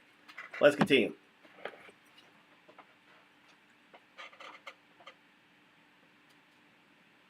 And maybe that's what they're saying. Maybe UMG is like, hey, you're not going to sue us because if you sue us, then you got to sue Kendrick. And if you sue Kendrick, your reputation will be destroyed. Because even though you're saying Kendrick defamed you, you're supposed to be kind of in the hip hop genre. You're supposed to be representing the streets, kind of. There's a no snitching policy, no going to the police policy, no filing lawsuits policy. So you're violating street code by suing Kendrick. There you go. And logically, if you're going to sue us, you got to sue Kendrick too. And you can't sue Kendrick. So we're just going to push this out. What did Drake turn around and do? Drake turned around, sued UMG, and didn't sue Kendrick. Now, to me, that makes no sense. Sue MG, fine. Sue them for the distribution and publication. I get it. They ran up the numbers on the song. Who made the song? Who sung the song? Who wrote the song? You're not going to sue the person that did the damage. You're just going to sue the person that amplified it and distributed. But who did it? Absolutely. That's the $1 million question. Who did it? Kendrick did it. Sue Kendrick. But again, the hip-hop world doesn't, not always, survive on logic. It doesn't survive on logic.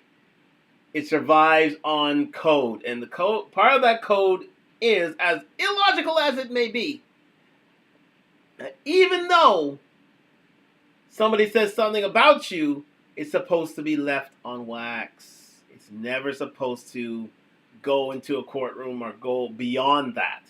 So therefore, if you want your reputation back, sue the record companies, sue the promoters, sue anybody, but don't sue the artist.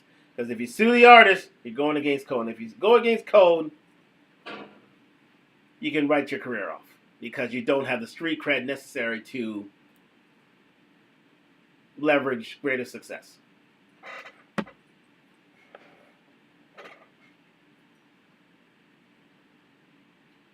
Who did it? No, we're not going to sue him. All right. This whole shit is some bullshit then. Indeed. Let's move on a little further into the... I'm so done with the dollar. $1,500 for a coat. Anyway, Drake has collaborated with Canada Goose. All right. This is talked about Biggie Drake's was reputation. Going at Tupac. Who remembers that song, Hit 'Em Up? I like Ether. Got the child predator icon.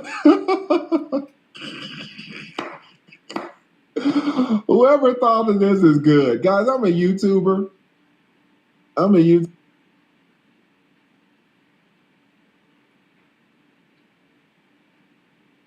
YouTuber, and YouTubers, all YouTubers, we have to make things called thumbnails.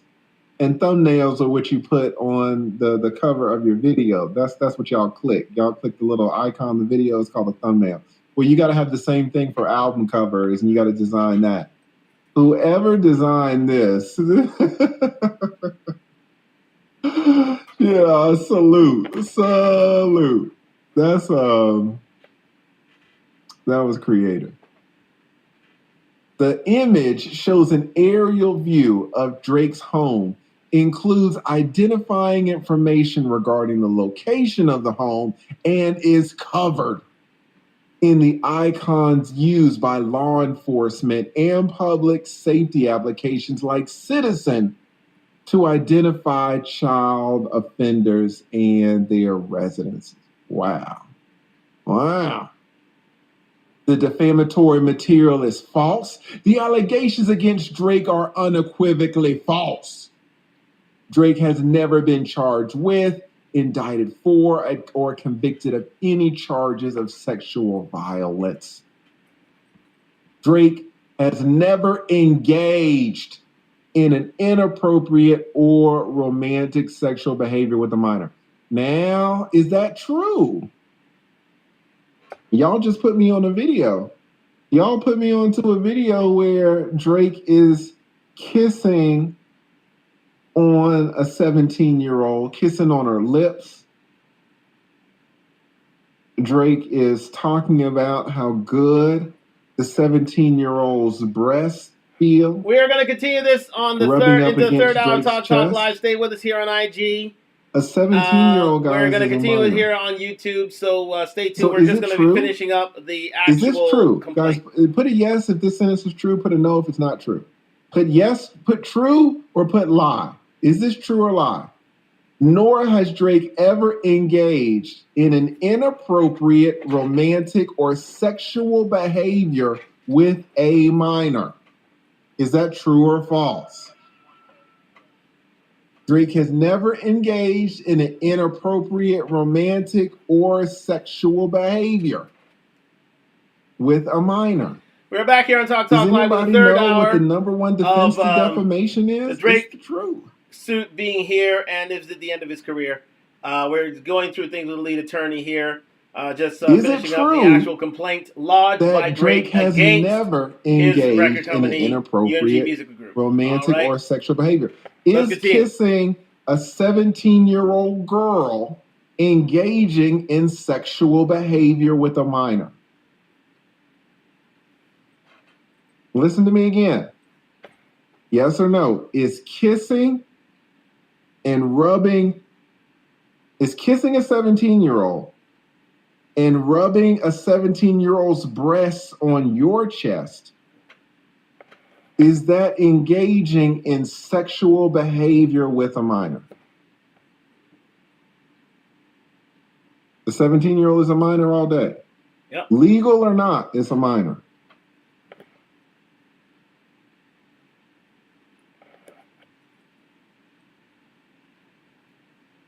The number one defense to defamation is the truth. Yeah. So this is very important. That question that y'all are answering is very important.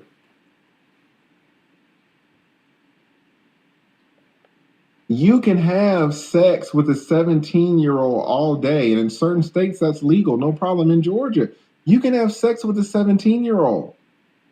But at the same time, the 17-year-old is a minor. Right? 18 is the age of adulthood. Just because a person is a minor doesn't mean it's illegal. Those are two separate things. I don't know. Indeed, I don't know. You're right. It seems like Drake has engaged in an inappropriate romantic or sexual behavior. What did Drake say when he kissed her? What did Drake say right before he kissed her? I don't want to go to jail. I shouldn't be doing this. Them 17-year-old titties, oh my God. It felt so good rubbing up against my chest. Oh. Drake was like, who's ever felt some 17-year-old titties? Oh my God. Yeah, not a good look. Not a good look. Yeah, not a good look, ladies and gentlemen. Yeah, never should that be said in public, really.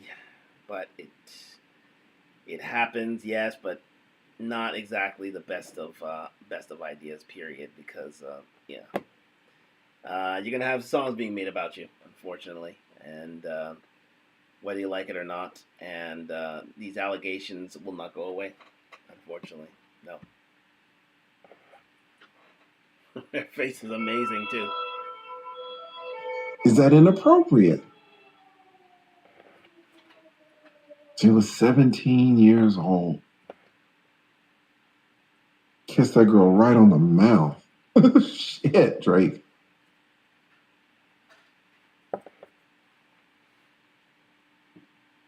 sounds a little inappropriate. I don't know. Anyways, let's move on with the allegation. Drake is the target of violence almost immediately.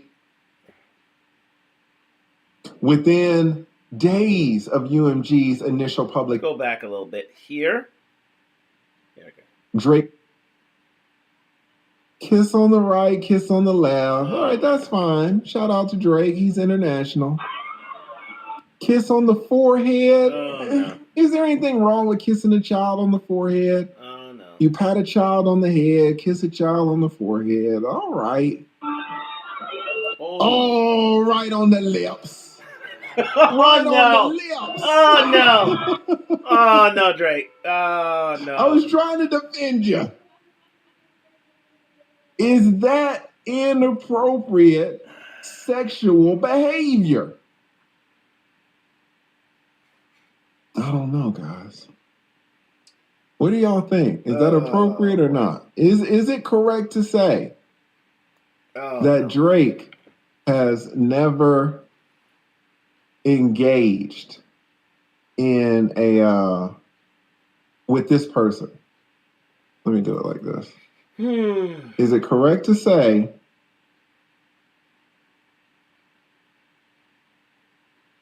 that Drake has never, nor has Drake ever, engaged in an inappropriate romantic or sexual behavior with a minor?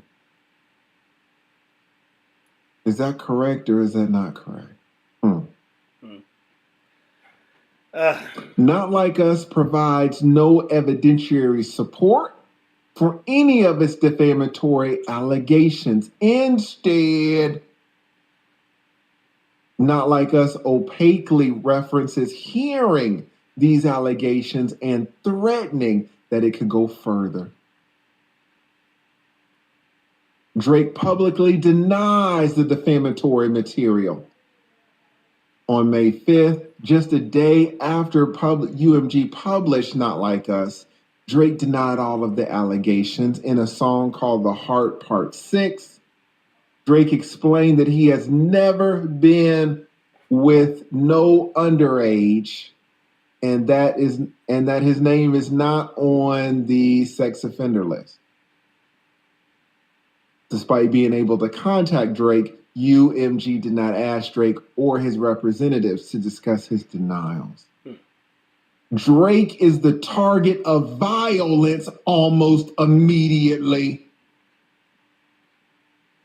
Within and again, we heard about that. UMG's initial. We heard about that already on Talk users Live of Apple Music. Okay, so there's a video now. Certified lover boy, nay, certified pedos. The video images bolstering Not Like Us, bolstering the defamatory allegations. For example, the lyrics, trying to strike a chord and is probably a minor, are matched with an image of hopscotch. Oh no. A popular playground game for children. The image reinforces the drawn-out singing of the A minor lyric and the lie that Drake is a pedo. Kendrick Lamar is being depicted in front of shipping containers.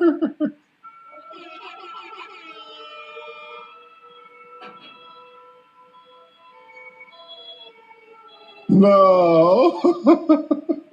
Again, he's going to go into actual video, so let's move on with this. Pages, TikTok. The Facebook post included the main Not Like Us refrain from the song.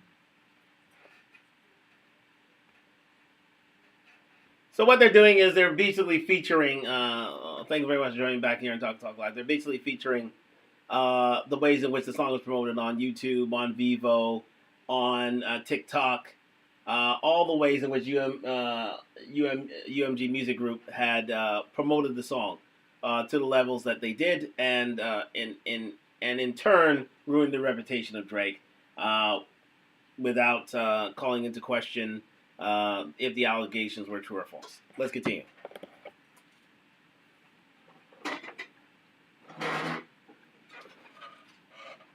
UMG continued to post the song on various Instagram and Facebook accounts, TikTok's accounts. They're posting the song on Twitter, on its YouTube channel. Interscope curates playlists. The video is on the playlist. Kendrick Lamar, Not Like Us.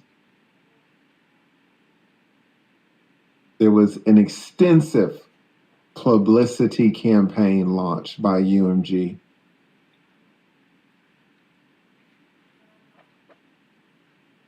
Complex tweeted a photo of the album. There's Drake's home. That's a nice home. Man. UMG granted licenses to others so that others could promote Not Like Us. They were making money off licenses as well. So that would mean, again, for streamers, for YouTubers to help promote the song and basically not being charged any sort of licensing fee in order to do it. So having it played over and over again in order to help boost the song, quite simply. So that's exactly what that's all about. Having these streamers, comment on the lyrics and the song and that say it's hot, it's this and this and that, only helping amplify the song and its promotion into the zeitgeist. Let's continue.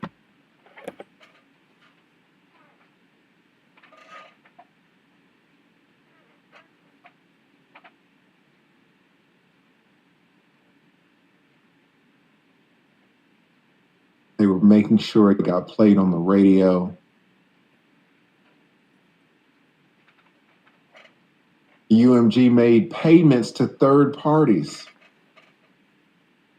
So UMG was paying people to play the video, to play the audio, to play the songs, to stream it. So therefore, this whole thing, what Drake is doing is exposing Universal Music Group and inadvertently exposing Sony Music Group, Warner Music Group, and their practices in terms of promoting music and in terms of promoting albums, to which Drake has profited for a certain amount, and that is what is making UMG Music so upset. Is the fact that they are telling on Drake is telling on UMG Music, and therefore is basically exposing their practices, their business practices.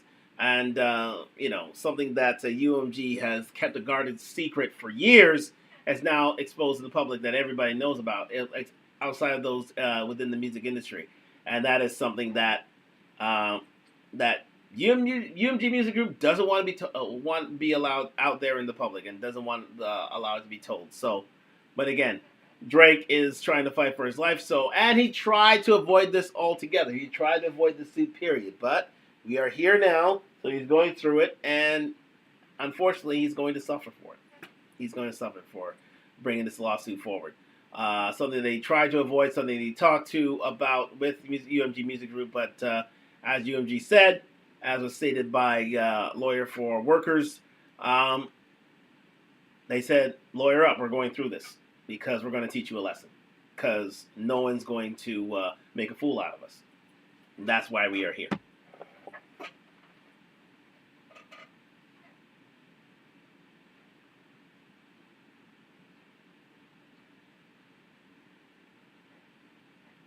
It remains an open secret that within the music industry, that power players like UMG are continuing to engage in payola. Just a few months ago, in November, New York DJ Funkmaster Flex released an alleged price list for payola on radio stations. Wow. $350,000 for pop radio, $250,000 for urban radio, $100,000 for a mix show, and $3,000 to $5,000 per song per local DJs. So there's a whole price list. Other whistleblowers. So again, this is exposure of the music industry once again. And again, UMG will not like this. Will not like this one bit. And again, this is how Drake got his name. He through this sort of payola promotion. And again, this is that example that DJ Academic said in the show, in which he said that they are the store in which everybody will give you the best of shelf space, will give you the best of space, best of the pride of place, in order for people to see your music and buy your music. They can't avoid your music. And with Drake exposing this means that Drake will not be allowed to take advantage of this industry for a long while, unless he makes a sincere and public apology to UMG Music, and even then they're going to teach him a lesson. So I think the gravy train for Drake is over for a while. Although he has enriched himself to a great degree, and I hope he saved a lot of money, because the largesse that he has been given for over a decade is now over with this lawsuit, and a lot of things will have to happen before he'll ever see that sort of money again. Let's continue.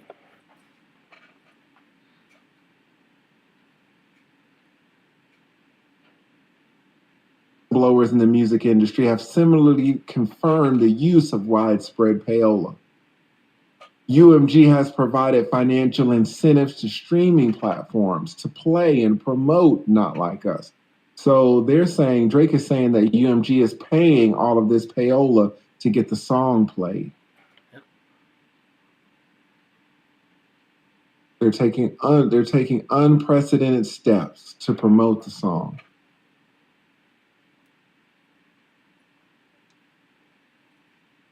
UMG is allowing YouTubers, at least they were allowing YouTubers at some point, to play their song on YouTube. This YouTube channel has 1.4 million subscribers and played a reaction to the video. That reaction got 2 million views. There you go. So now you see that, they went to unprecedented lengths to promote this song. This is something that, UMG Music Group wouldn't normally do. But in this instance, they really wanted to promote this song. So they went on the Cartier Family. They went on to No Shack Life. They went out to a Twitch streamer. They went on to the biggest and the best in order to get this song out there so that it becomes a hot song. And, yeah. And Drake said, this besmirches his reputation as, and considering him a pedophile, because that's what the song was all about. Passing him off as a pedophile. But again, Drake wanted to avoid this lawsuit. But again, UMG wanted to teach him a lesson, so therefore they are going through it, and they are going to put Drake through it. Let's continue.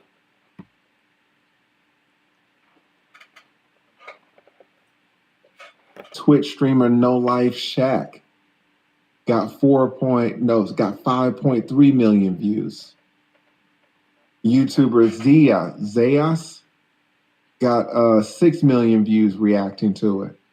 RDC got 4.5 million views reacting to it. Kai Cenat got 9 million viewers reacting to it. These content creators could not have legally republished Not Like Us in full or profited from their videos without UMG whitelisting the recording. And believe me, UMG's mandate to these streamers for their allowance to stream the song at length was to say literally make Drake look bad. Allegedly. Make Drake look bad in streaming this material. Don't let him get the upper hand. Allegedly, don't let him get the upper hand. Don't let him, be a fan of. Don't let him be seen in a positive light through your streaming. Through your view, of this video. Don't let him do it. Because we want to defame, well, I wouldn't say defame him, we want to, well, ruin his reputation. Want to, besmirch his reputation in the music community, in hip hop circles, because he's up for contract. Allegedly. This is all alleged. Again, this is all theory, to be fair. And again, it's, but do the,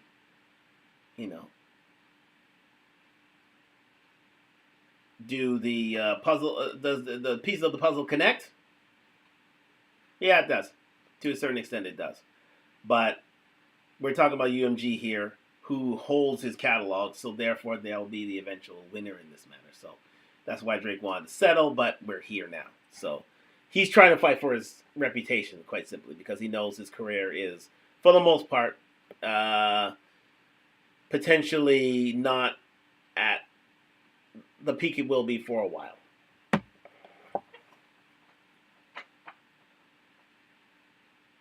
UMG is doing everything it can do to pump this song out. UMG promoted Not Like Us with the knowledge that its falsity would cause Drake harm.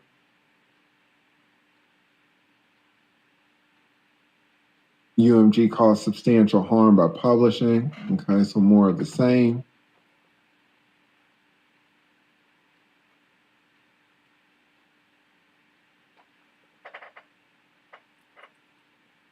Millions of people were thinking that Not Like Us is the truth.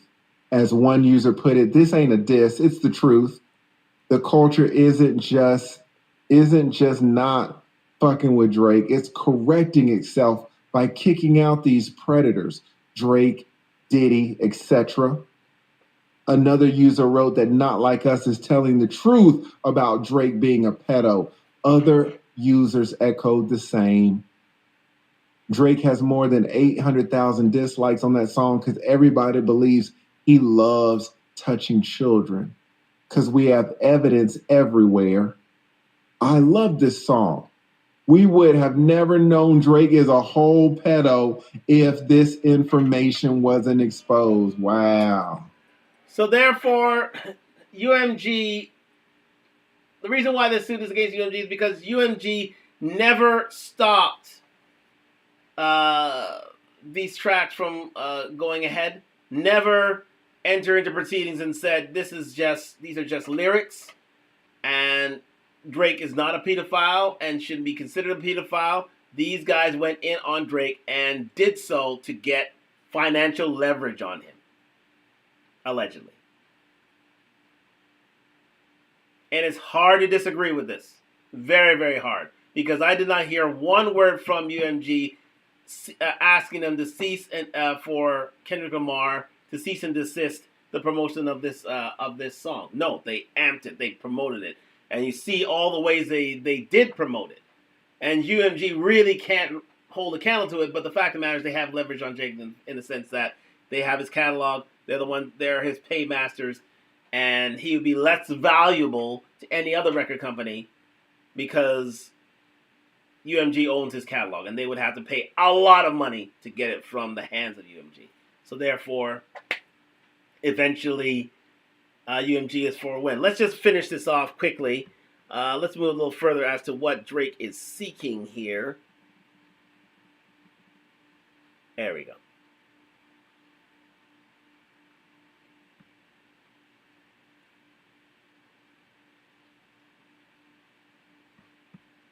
Drake is asking for compensatory damages, general, actual, consequential, and special damages in an amount to be determined at trial. So they are not saying how many millions they're going to ask for. They're going to leave it up to the jury. They're asking for punitive damages, asking for reasonable and necessary attorney's fees, reasonable and necessary costs of litigation. They're asking for an apology, asking for injunctions. They're asking for a lot of things, guys. What do you think? Put win if you think Drake is gonna. So let's leave it there with the lead attorney. Thank you very much, the lead attorney. He did a wonderful breakdown of that lawsuit, and he's doing these wonderful things in his YouTube streams. Do subscribe to Lead Attorney. He's nearly up to 500,000 subscribers. Let's get him there if you're within the sound of my voice. All right, so let's get back to where we stand now with Drake. We go back in the full camp. There's no easy way to say this. Absolutely no easy way to say this. Drake is fighting for his life. He's fighting for the reinstatement of his reputation. And this is against a very powerful, almost ubiquitous, and immovable objects that is Universal Music Group, and who have allegedly besmirched the reputation of Drake in order to gain leverage in terms of contract negotiations going forward, and by pretty much accusing Drake of being a pedophile, and incessantly, and not calling into question that accusation or cease or desisting from the song being promoted and the idea being put out there. It is something Drake wanted to avoid. It is something Drake wanted to settle and end with UMG Music Group, knowing that they are his paymasters, and bringing forth a petition could sully the reputation between himself and his paymasters. But it is clear that UMG Music Group wanted reserved its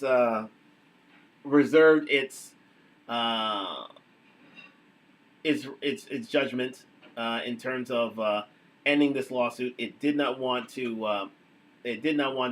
End things. It said it reserved. It asked for Drake to put itself to proof with regards to the lawsuit, and it wanted to go through it because they had deep pockets, and they knew that through such a lawsuit they could teach Drake a lesson.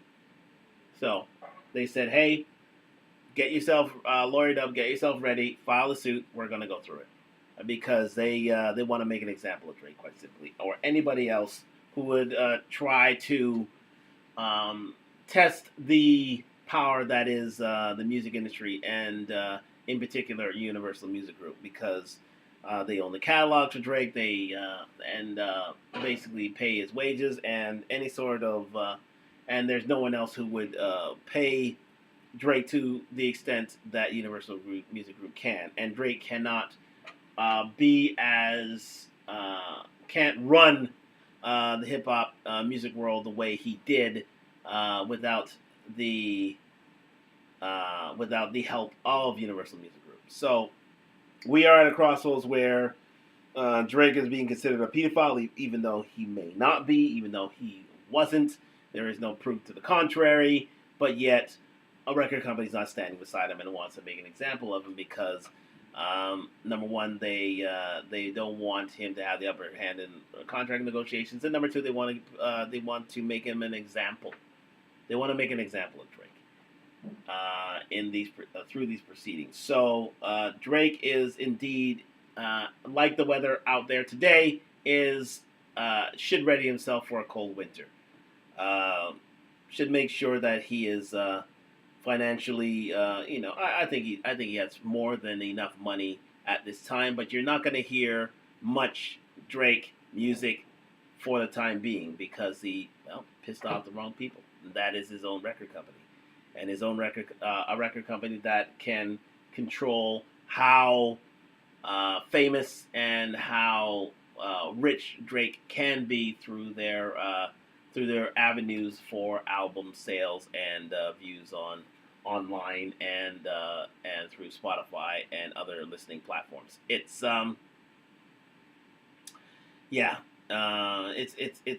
it's a cold time for Drake, unfortunately. We did not want it to come to pass like this, but it will take, I would say, just to put a bow on this, I think it'll take a massive public apology on the part of Drake in order to bring him in half of the good books that he has with Universal Music Group, because Universal Music Group aren't playing fair, and they're not, and they're playing for keeps, quite simply, and they're going to teach Drake a lesson, all the while still controlling his music destiny and his profitability. So I wish Drake well in this lawsuit. However, I don't see this getting to a trial level. I think this will be settled. I think Drake will try to get out of this, trying to win back his reputation, because that's what this is now. This is about principle. This is about not being considered a pedophile and exposing the music industry for what it is, and an industry that has made him very, very rich, but at the same time has used him for what they wanted, and once they considered him too strong and too lucrative and too powerful an individual, they'll choose to set him down as well and give him the spanking that they deem he deserves. But at the end of the day, they have gone through very surreptitious and skullduggerous means in order to do it. Thank you very much for joining me on Talk Live on IG and YouTube. For this investigation of Drake. Again, it's a cold winter out there, and I don't think there's going to be another Drake summer for a little while, unless he is totally confessant of any sins that he may or may not have done. But listen, UMG Music allegedly wants to make an example of Drake, and they're doing it right now in full view. So do keep that in mind. Do realize why the song "Not Like Us" was promoted to the full extent of it, because Drake was in contract negotiations, people, and the dispersing of his reputation and the takedown of Drake will only give UMG Music alleged leverage in any such negotiations. So it behooves them to elevate the song while limiting Drake at the same time. We'll follow this story as things develop in this lawsuit, so this will not be the last show on things, but this is where we stand right now. And, it is hoped that Drake takes care, quite simply. Drake takes care. Thank you very much for joining me at Talk Live. We're going to end things on YouTube and on IG. And we're going to say goodnight and bid you adieu. Do make sure your shovels are at the ready, because I think the snow is starting to end off here, but I think it's going to be happening all over the Eastern Seaboard. So do take care of yourself, and we'll be back next week with more shows. So thank you very much, and good night on IG from Toronto. And thank you very much for joining me on Talk Live tonight. We're going to end it here on YouTube. We're going to be back next week with some more lineup of shows, but this show was, it is hoped that Drake can win back his reputation, can win back some privacy for himself, unfortunately expose the music industry at the same time. But he's going to be made an example of, people, so be prepared for a cold winter.